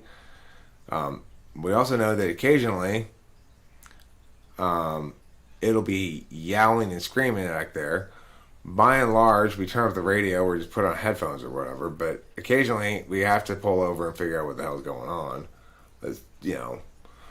Sometimes it's obvious why it's yowling, in which case at least we still have to pull over, because who wants to drive with a screaming FI in the car, But by and large, it's mostly seems to be, we try to keep the environment like it wants, like keep it fed snacks and it likes certain magazines, get its special magazines, and it has its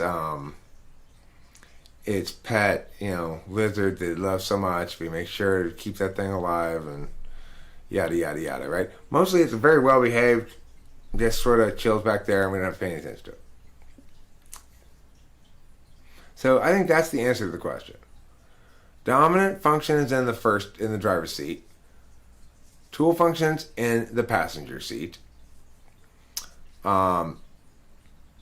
Tertiary function is in the passenger side back seat. Inferior functions in the driver's side back seat.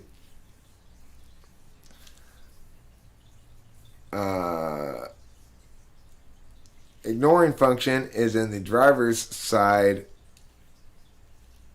third row seat, back seat, and the eighth slot function is in the seat next to that, passenger side third row seat, and the polar function is in the driver's side fourth row seat, and the countervalued function sixth slot is in the passenger side fourth row seat. And that's my answer. That was fun. I like that question. I like the way that explains it. It makes sense to me too. It's like, that's kind of the way it works. The way to test NI is by using this kind of visuals. Can you do an NI test and we can see how everyone comments and answers? Sure. What's the test?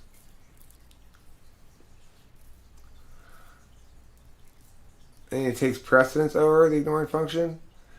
Well, it's like my dominant function doesn't talk directly to NI. But it at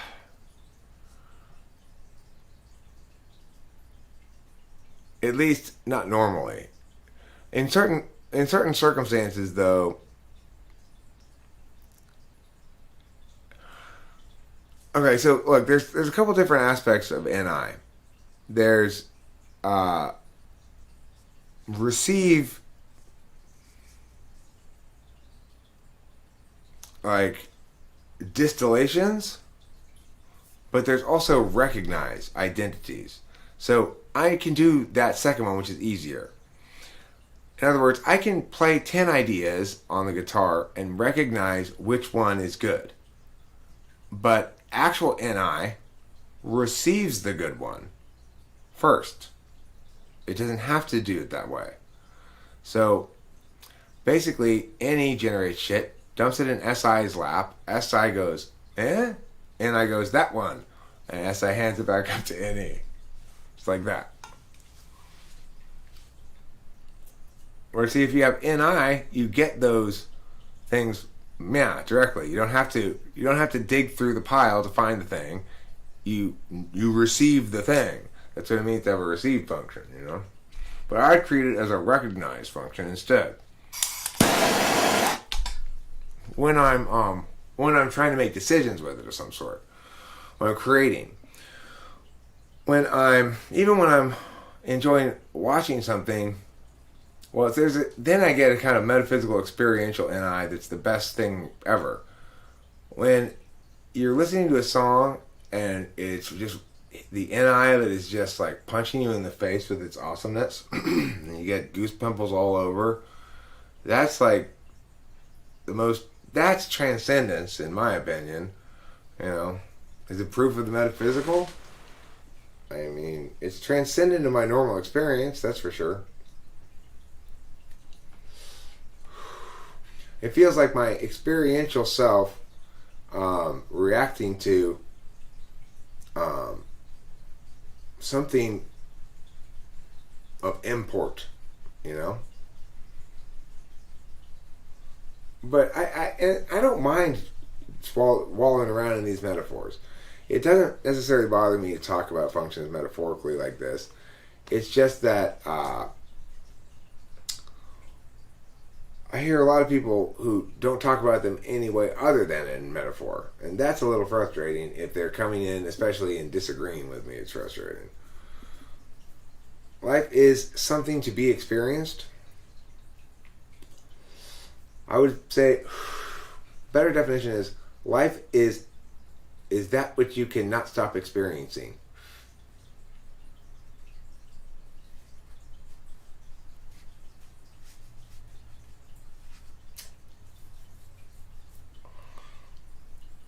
Life is best defined as the inability to stop experiencing. I mean, I've come to understand that there are a couple kinds of intuition, right? It's like appreciating. The intuition of appreciating is one that's been slower coming to me, but has grown and is beautiful and satisfying. Namely,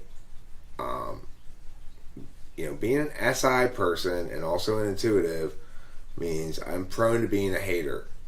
And it also means, and the reason is because I'm the one who's supposed to be telling. And I don't like it when other people tell better than me. It's sort of implicit. But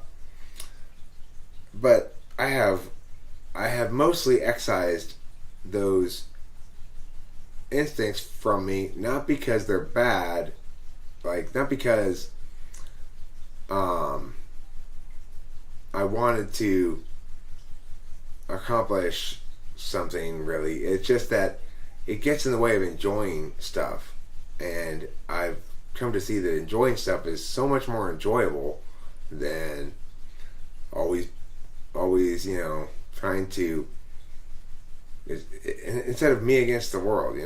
There's some quality in very smart intuitives, of which there are plenty of us. Not compared to not the other types of people, but there are a great number of us.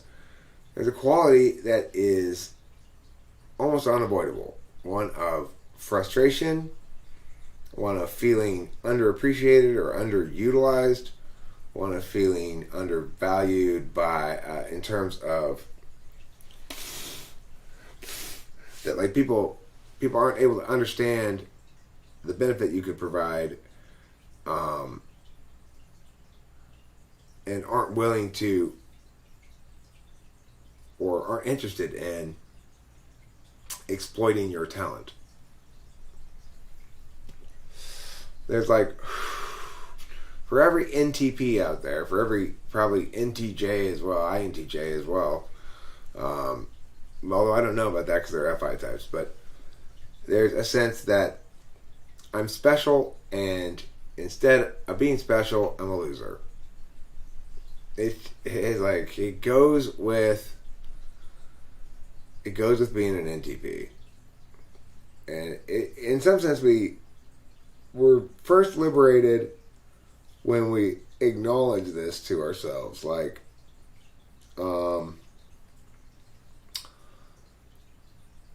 I think I'm special because I actually am special if you compare me against the general population.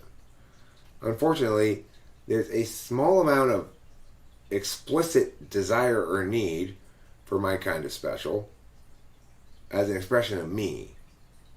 Although there's a great deal of appreciation for instances of work product that require me, it's almost impossible for me to position myself or attain work product of a sort that people appreciate on that vector because of a lot of different reasons. You know, there's too many of me for me to really stand out on a skills level for people to recognize and appreciate, because they don't need that many of me. Which type is the most lazy? I would guess it would have to be INTP. INFPs at least have FI to drive them to do some things. INTPs have FE, and they're the most subject to the thing I was just talking about, which is all they really need is a cheerleader / manager. Somebody who wants to exploit their, outlier intelligence and creativity and such, but who puts a check on any for them when it needs to be checked, because at some point you got to do shit, right? Who when the doing of the shit requires the INTP, basically stands behind them and goes, and next, and can you tell me what you're going to do next? Until the INTP says, shh, just watch me. And then just stand there and watch period and go, ooh, you're so smart. And do that for a while, okay, to get the SE done. And then do the, make sure to be at least somewhat aware of big boneheaded TE problems that the INTP might miss, because they are ignoring of it. And then when circumstances require active FE networking, to be the face and voice of the INTP. So provide the INTP all the FE reassurance and reinforcement that they need. Turn their SE tasks into instead opportunities to garner FE for the thing they want to garner it for. And then be a basic watchman on major TE oversights. And to the extent that there's legwork to be done, do it yourself or get some third party to do it. In other words, INTPs need a manager, wife, mom.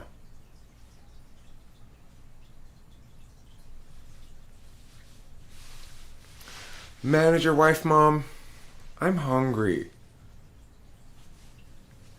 I am so sorry. I should have had that peanut butter and jelly sandwich in front of you 5 minutes ago, but here it is. I was just on my way to you.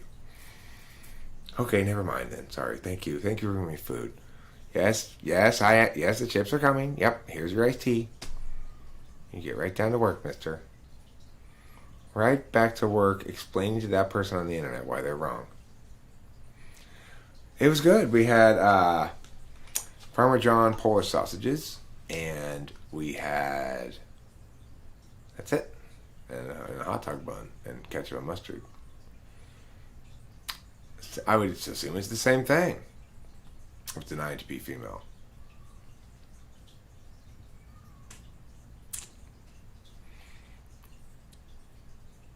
Except you can affirm her by using your penis. manage your wife mom sounds amazing. Could you do what you just did for the ENTP?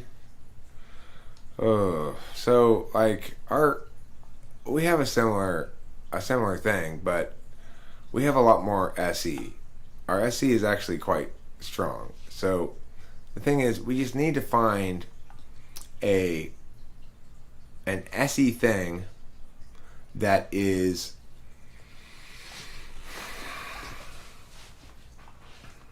well, I mean, the perfect thing is YouTube or something else like this. So it's like this allows me to do all the time, to do something with my innie, which I need to do something with it. So if I weren't making YouTube videos, I'd have to write periodically these ideas down, or say them into a tape recorder, or bother my friends and family with them, or whatever else. But additionally, as an ENTP, I need a lot of social interaction. I like a lot of social interaction. I never feel complete if I don't check in with the group here a few times a day to sort of make sure all stakeholders are informed, I guess, or something. I don't know why I feel that way, but it's like, if Rachel and I weren't living in the same spot, like we briefly were, she was in New York and I was here in Los Angeles for a couple months there in the winter, and I wouldn't feel like the day was complete until I had checked in with her and live streamed at least once, Basically, getting those thoughts out on live streams, therefore, is a way of me SEing as I need to clear out the old NE to make room for new NE. And this platform allows that to happen very easily and very successfully, because the problem is, let's say I wanted to do NE in a thing that required me to be successful in any way. Like that there was a punishment for failure as well as a reward for success. YouTube doesn't really have a punishment for failure, it just has a reward for success. Which means I can throw up a million different videos of random shit, some of them garbage, some of them good, blah, blah, blah, blah. The algorithm is designed to pick out the good ones and recommend them, and to let the ones that people don't like fall away into the annals of history. But, so it's a very mistake-friendly environment, and it's exactly what an ENTP needs. It needs something like that, where you can dump your ideas and have them have some chance of success. The ENTP approach is, let me scatter a bunch of seeds randomly around. Not caring so much about whether the soil's rich and loamy, or whether shit grows there or whatever, and just figure some of those seeds are going to sprout, right? So you got to find some sort of modality in which seed scattering like that, it has some possibility of succeeding. YouTube's perfect, but I'm not saying it's the only kind of platform that does that. But the fact is, ENTPs need to be heard. We need to be heard a lot. It's important to us. It's the number one need of an ENTP is to be heard.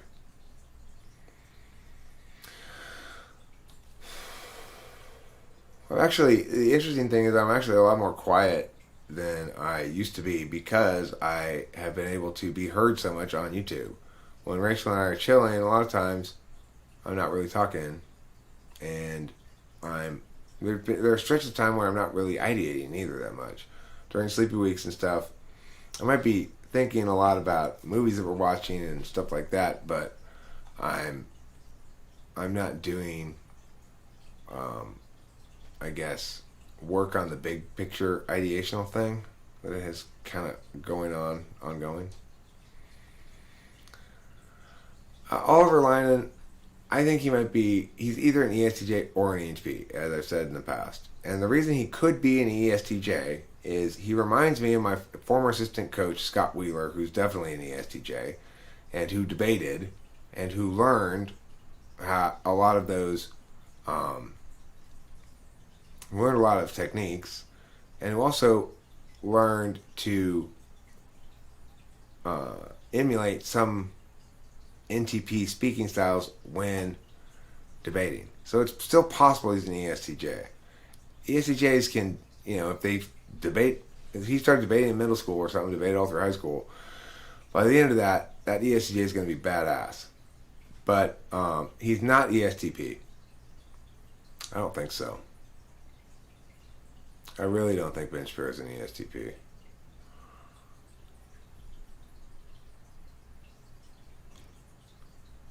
He's too framed up,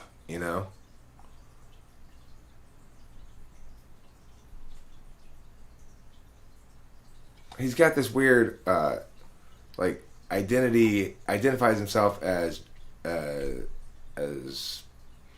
defined in part by his Judaism, which is weird because he wears one of those little hats, and it seems so much a symbol of frame rather than a frame itself. That's one thing that makes me think he's ESTJ, because it also seems to me that it's clearly not a manifestation of a heartfelt belief so much as it is a choice / habit, which is, ESTJs are not very likely to be religious, I don't think. I think STJs in general are not very likely to be religious, though they may go to church or something for social reasons, but because they're experiential knowers. If you're anti-polar, it's hard to believe in knowing anything that you don't know through your experience. Anganty, are you an NCP? What's an NCP? It's nebulous crate of potatoes. Are you a nebulous crate of potatoes, Angantyr? I've often thought that. I thought, Angantyr really is kind of a nebulous crate of potatoes. I mean, let's take a poll. Is there anybody whose mind that hasn't crossed before? That Angantyr's a little bit like a nebulous crate of potatoes? Probably not. I'm gonna smoke this.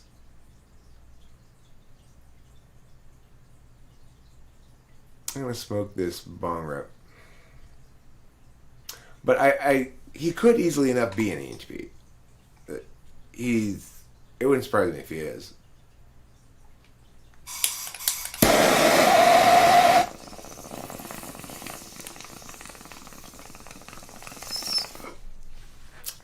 New potato connoisseur. My bad. Yes. Angantyr is a new potato connoisseur. Do you think an SE user with ADHD would mistype as being an NE user? I think that question is so entangledly wrong that I will have to explain why. First of all, I don't think that ADHD is something you have. I think it's something you're called because you're an SE Dom or an NE Dom. So I think all SE Doms and NE Doms are potentially diagnosed as ADHD. My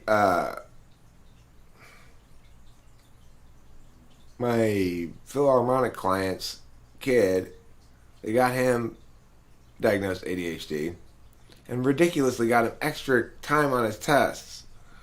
It's like, you gotta be kidding me. Why would you give an ENTP extra time on a standardized test? Does he meet the criteria for ADHD? Well, yeah, because ADHD is just a bunch of mushily defined symptoms that tend to correlate with people who are action types, either NE or SE Dom.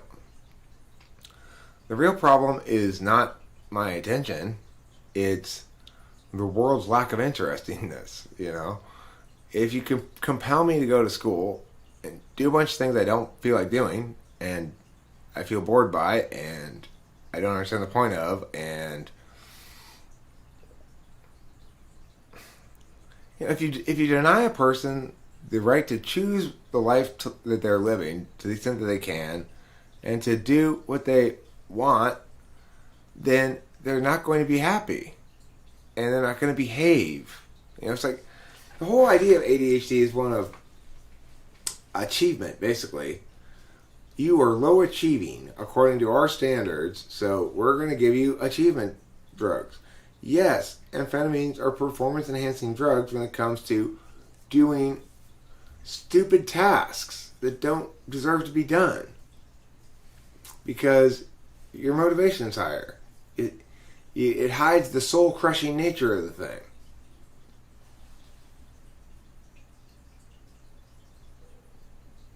I typed Raphael as INTJ, I think.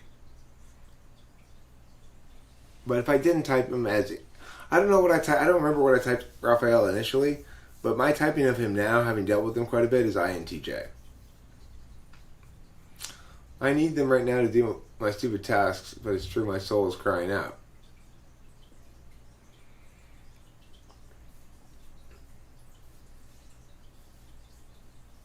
You see, Winston's mom, you got the right attitude about it.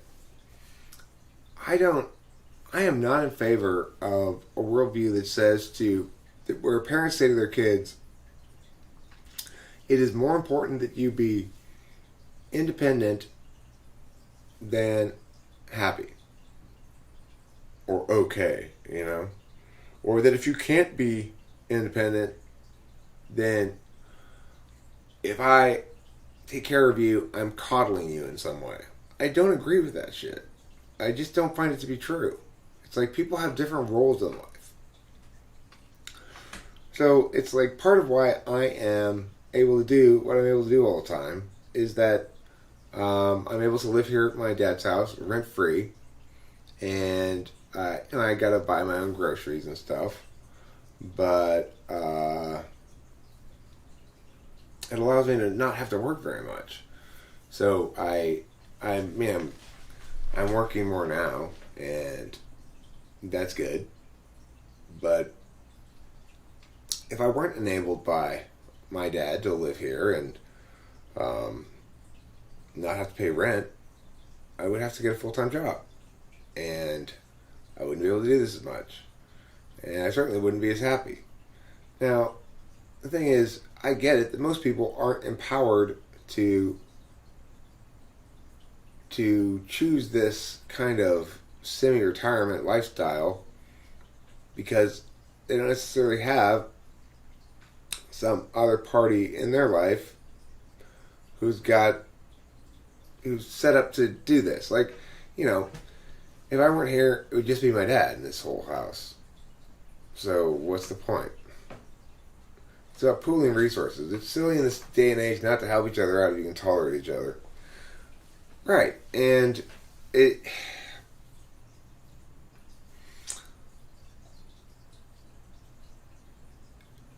there's a generational thing as well. So my dad's generation was called the silent generation for a reason. Basically, they had it so good that even when fucked up shit happened, they didn't want to complain about it. I mean, they had it so good.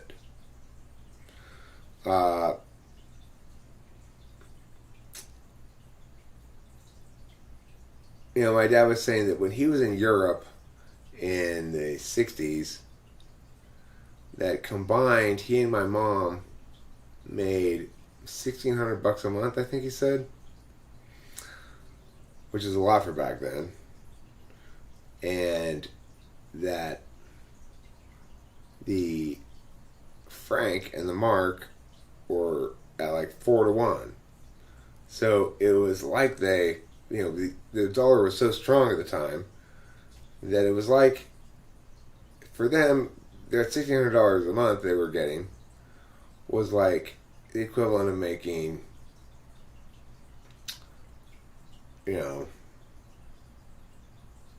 6,400 marks a month, which would have been incredibly wealthy in 1960, whatever. They And that was just both of them being in the army in Europe. Then when they came back here, my dad got a job, my mom got a job, and they bought this house for $30-something thousand in 1974. 37,000, I think. $37,000 for a nice suburban home. What does it cost for it? Remember that I don't know what my parents were making when they got the jobs when they got back here, but what I do know is remember that a couple years prior, at least, they had been making $1,600 a month combined, and they probably made more in their jobs than they did in the military, I would guess. So now, imagine they make together when they get to this area $2,000 a month. First of all,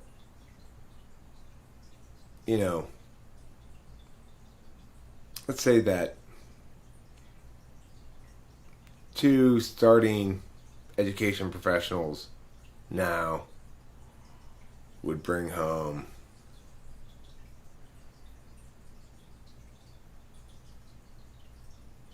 combined maybe $6,000 a month. I don't know. Except here's the difference. So here's the equivalent thing. Here's where you draw the equivalency. So this house cost $37,000 when they bought it. Now it's worth $1.2 million. So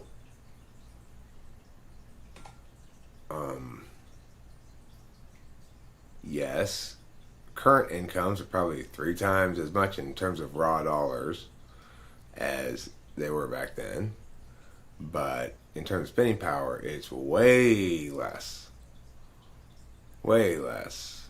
Like, if you're trying to buy a $37,000 house and you make $2,000 a month combined, let's say, and that's probably lowballing it a little bit for when they started.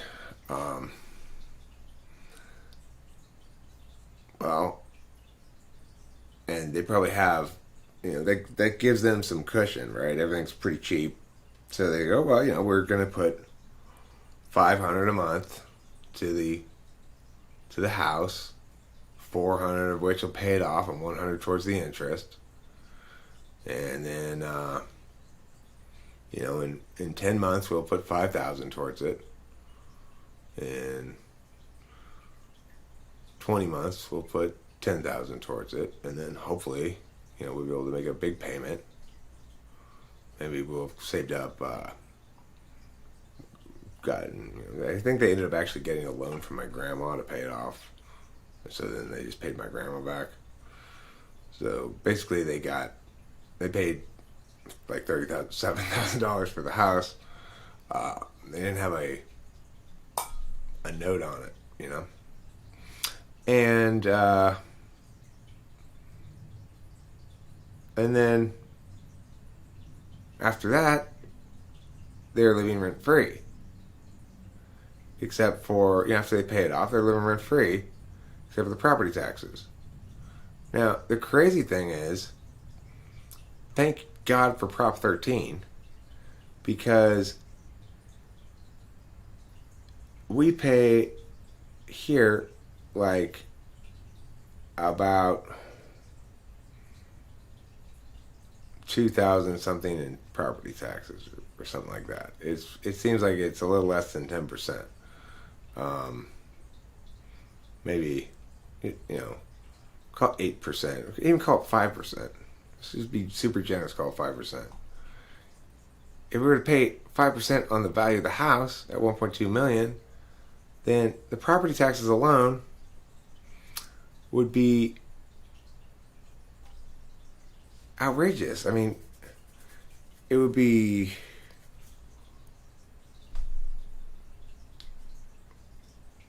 $4,000 a month in property taxes. It'd be more expensive than most rentals. So you can see how tax law can change the world. Proposition 13 made it such that my parents actually own their home. Without Proposition 13, they'd have to pay $50,000 a year in property taxes to live here. Pretty weird, huh?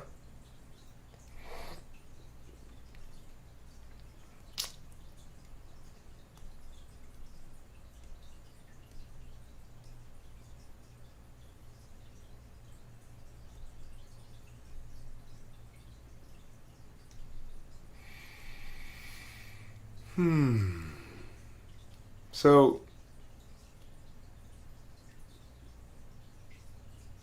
the thing is, of course, it's also true, though, that my parents were very hard workers. They put a lot of time and energy into building their estate. My dad worked 2 jobs almost his entire career. My mom also worked. In addition to her teaching job, she'd take on all the extra things, like proctoring the SATs, selling tickets to the football game. Every extra thing that made money, she'd take it on. Both my parents were doing this shit for their whole careers. You know, my mom would always say, every little bit helps. I've got my money from PCC. And she also worked for PCC and certain after school things.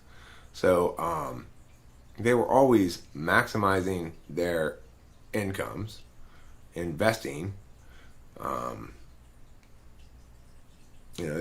Just trying to build an estate, So it is incorrect to say that they somehow didn't earn or deserve the good life they built. At the same time, it's also much more tempting to try to build a good life like that when it's pretty easy to see that it's very, very plausible, In the current situation, it's hard. I think it's hard for people to plan in quite the way they used to. It's like you used to say, okay, well, these are my monthly bills, and this is my my income, and this is my expenses here. But it feels like time's compressed, that things in a person's life change more dramatically, more frequently than they used to. And when things change dramatically, then obviously your financial profile, needs, etc. changes dramatically. A lot more volatility. So the thing is, housing requires a lot of resources to get and maintain your housing. So volatility in terms of like income and stuff it's like housing doesn't live through that, in the sense that if things get tight, you can go a few months without cable, and then you can get reestablished in cable. You can go a few months without with just eating out of cans of beans or whatever. But you can't, if you can't pay the rent, it's not something you can just sort of turn back on, right? You get evicted, and then, well, you can't pay the rent from that place. Well, where can you pay the rent?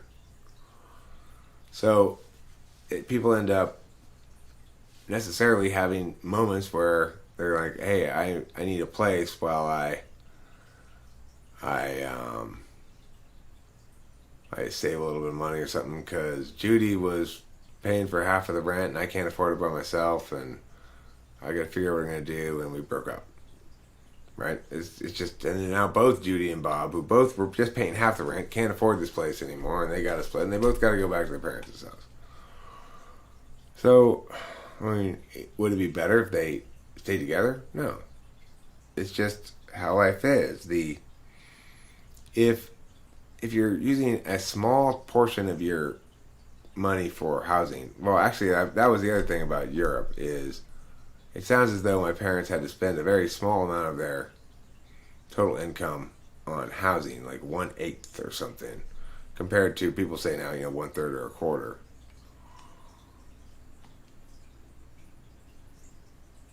Metal sector in costly battle to turn green.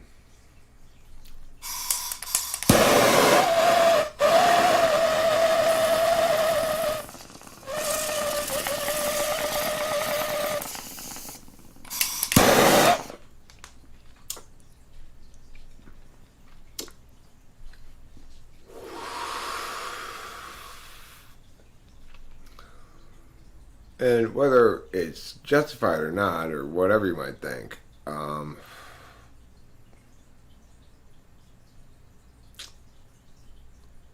I'd have trouble going back to the way I used to live.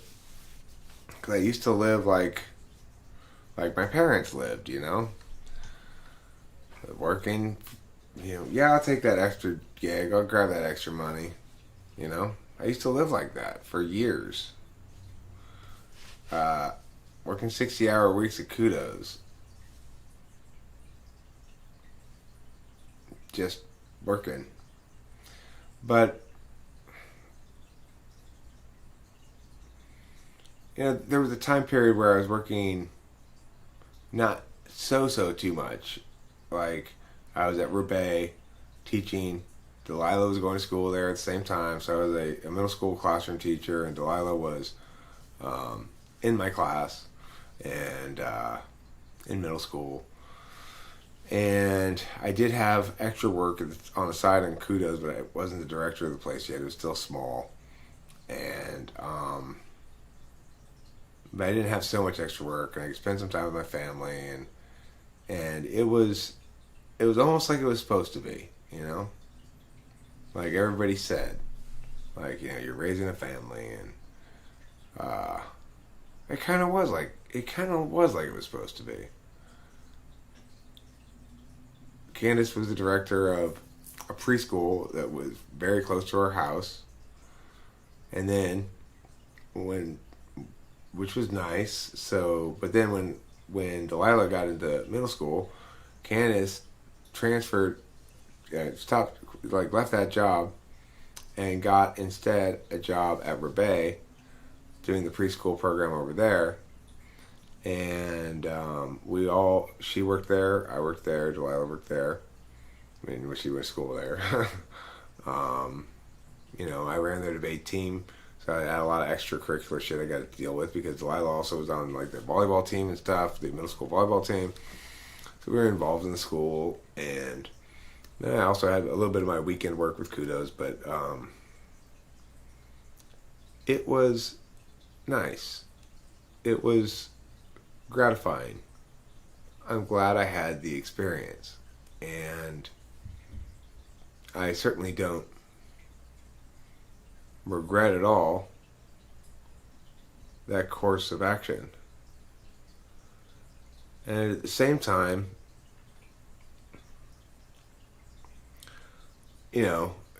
what was it mostly? Mostly it was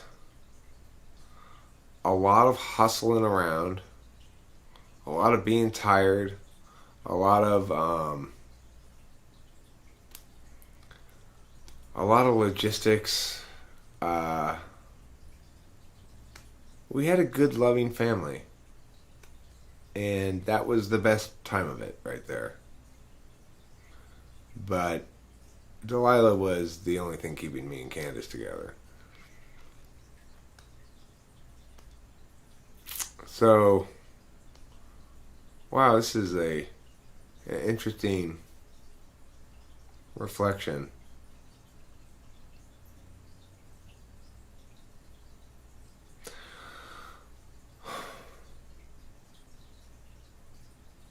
It's like, I'm glad I had that life.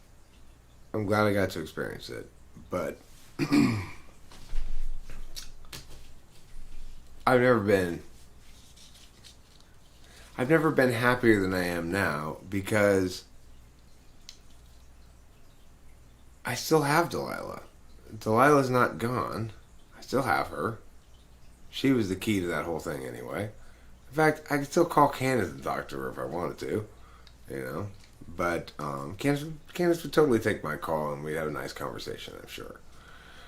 I'm in a relationship. I don't tend to call my exes and talk to them, but if I did, it would be totally innocent too. Candace is a good person. I hope I don't speak ill of her. She was a great mother to Delilah, and she's a nice lady.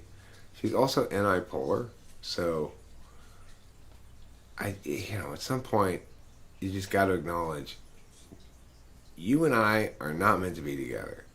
I care about NI all the time and the meanings of things and stuff, and it's like, you hate it when I try to bring the truth to you as an answer to things. I have to get a beverage.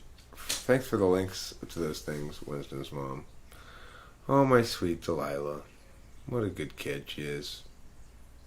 She's my wonderful daughter. ESTP. So easy to deal with.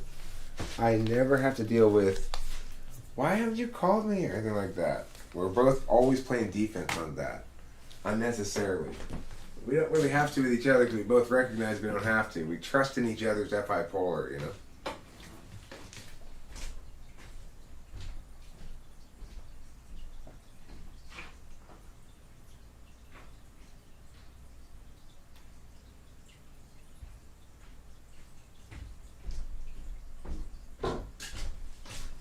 You know what? I'm going to have to move my car in as well. So I'm going to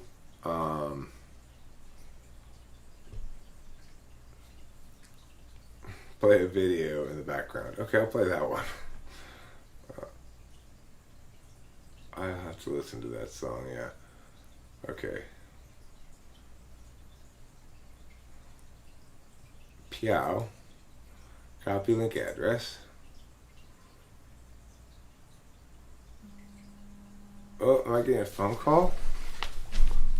Oh no, it's oh yeah, I am. Hello? Hi.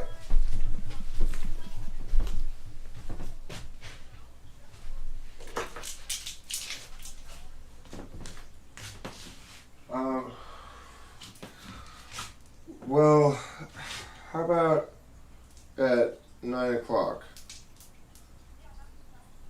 Okay, I'll see you at 9.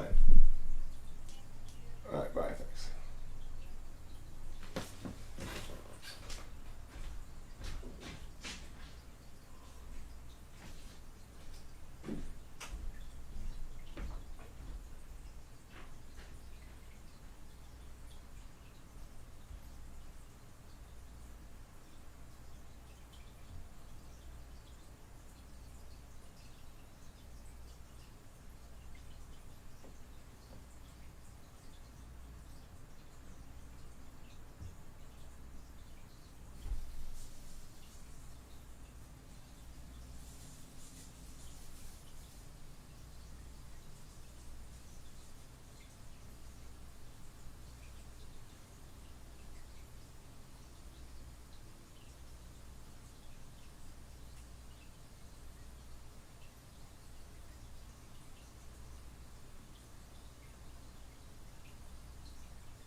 I hope you guys weren't completely at a loss, because I did forget to ask you to chat amongst yourselves. So you were operating without any direction here. I know how difficult that can be. That's my bad. Hi, Kitty Freshness Pants. What do you want? I think these fish would like some food.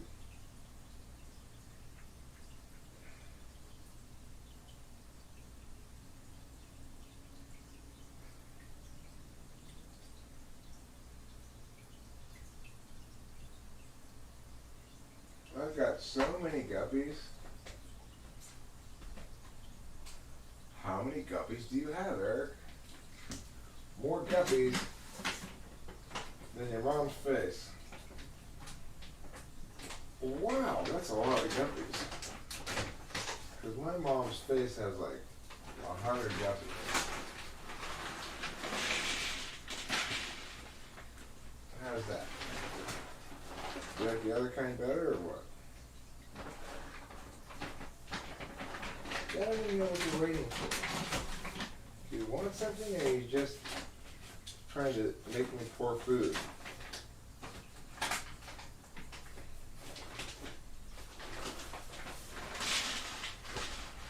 Can I have both kinds of food? Or you wanted that kind of food? I see. This cat, right?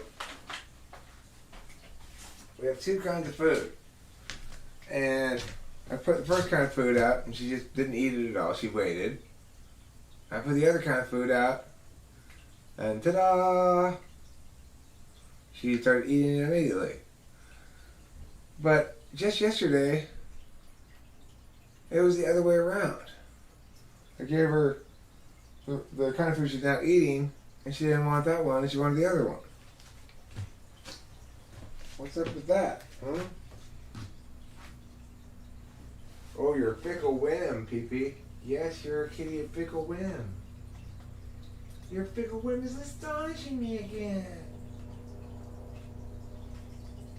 I'm constantly being really astonished by your fickle whim.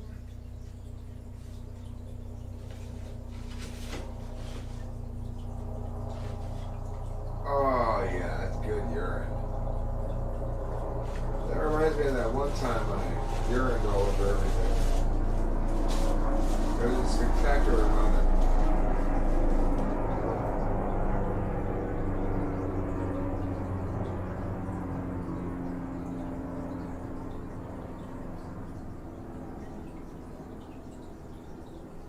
Urine sprinkler, urine sprinkler, urine sprinkler, sprinkling urine. Urine sprinkler, urine sprinkler. Urine sprinkler, sprinkling some urine. Hey, is that some urine? Sprinkling out of you. Yeah, I'd say it's urine. Certainly it's not poo.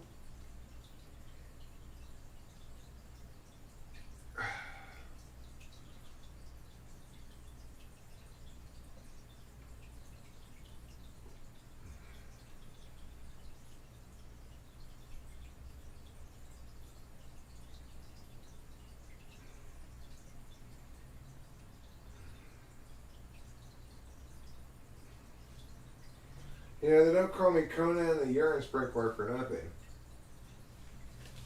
Oh. I almost stepped on you, kitty.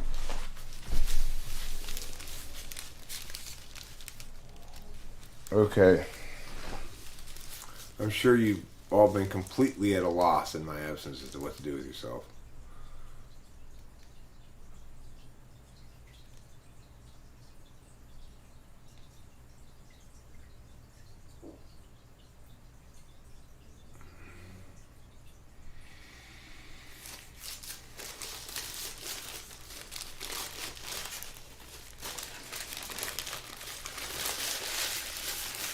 BC, I'm an introvert. I don't go out of my way to talk to people, so the pandemic cut off like 90% of my social interaction. Makes you kind of depressed. Well, Oliver Linehan, you know what that deserves?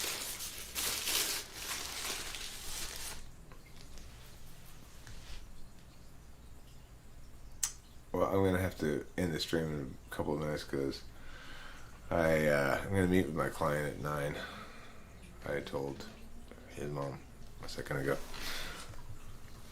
But what I'm going to do for Oliver Lionhead right now is, I think, several double-blind tests have proven this is one of the most effective cures for the blues, sadness, depression, anxiety, and ontological unease, which is ontological unease is one of the it's called the silent killer.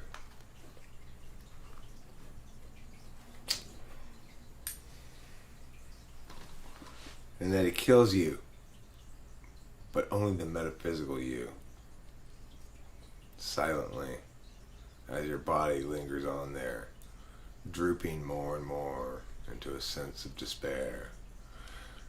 Here, this is the cure. It's called the transubstantiated bone rip. And Oliver Lionhead, today you're going to get a kind of marijuana called Nuggetry OG, which I think is a good name. I like that name, Nuggetry OG. So I want you to just do this, okay? Oliver Lionhead, I want you to prepare for the transubstantiated bone rip. Take a deep breath. Let it out. Let your eyes fall limp. Your eyelids fall limp down onto the, what's referred to as the eyelid landing pad. Right here. You didn't know that. That's what that's called officially in the medical journals. It's the eyelid landing pad.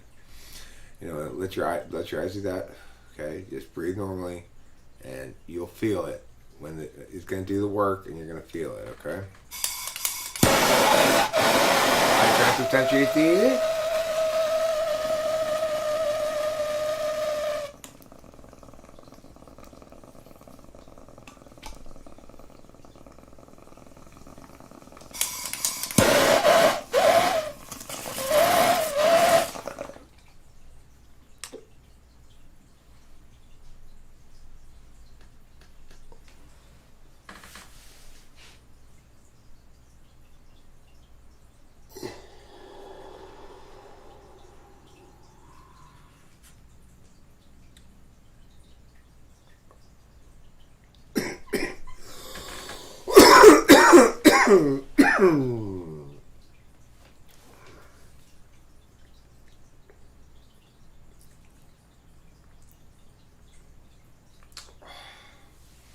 Now, obviously, Oliver Lionhead, I didn't feel any of the effects of that because they all went to your head, but I'm pretty sure that was a bell ringer.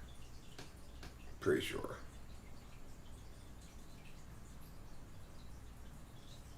So, yeah. That is, and here's the thing.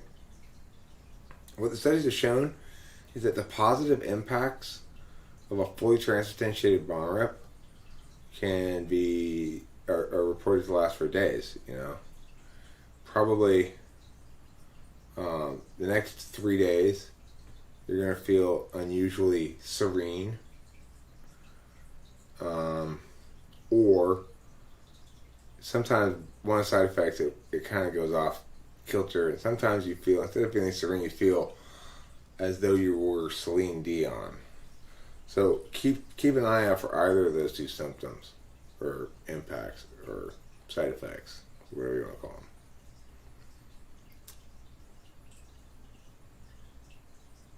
Oh yeah, that's my nose.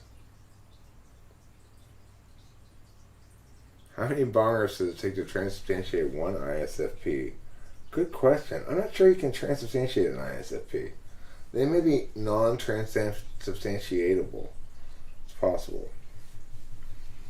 Yeah. And, you know, if you do find yourself inexplicably singing "O Saw Me a Lady" in the next couple of days, please do let me know, because I'm kind of informally keeping track of the data. Anyways, I got to go, because I got to work in 3 minutes. At my job. We were just talking about that, right? I like to have a little bit of job so that I don't just play endlessly. Yes, exactly. And it's important to make the distinction. Indeed, ISFPs are non-transubstantiatable, but bong rips are non-untransubstantiatable, which means it's not possible to untransubstantiate them. Now, is it possible? Is there something that is possible to untransubstantiate? Yes, but that's for the next lesson. That's enough for tonight. Ali Malik, what are my favorite types? You, my friend. You. Isn't that good, Effie? Non-untransubstantiatable is correct, yes. You need to delineate the mechanisms of non-untransubstantiatableism if you're going to manifest the non-untransubstantiatable finalia that ensues. Well said, Eric. Well said. In stream.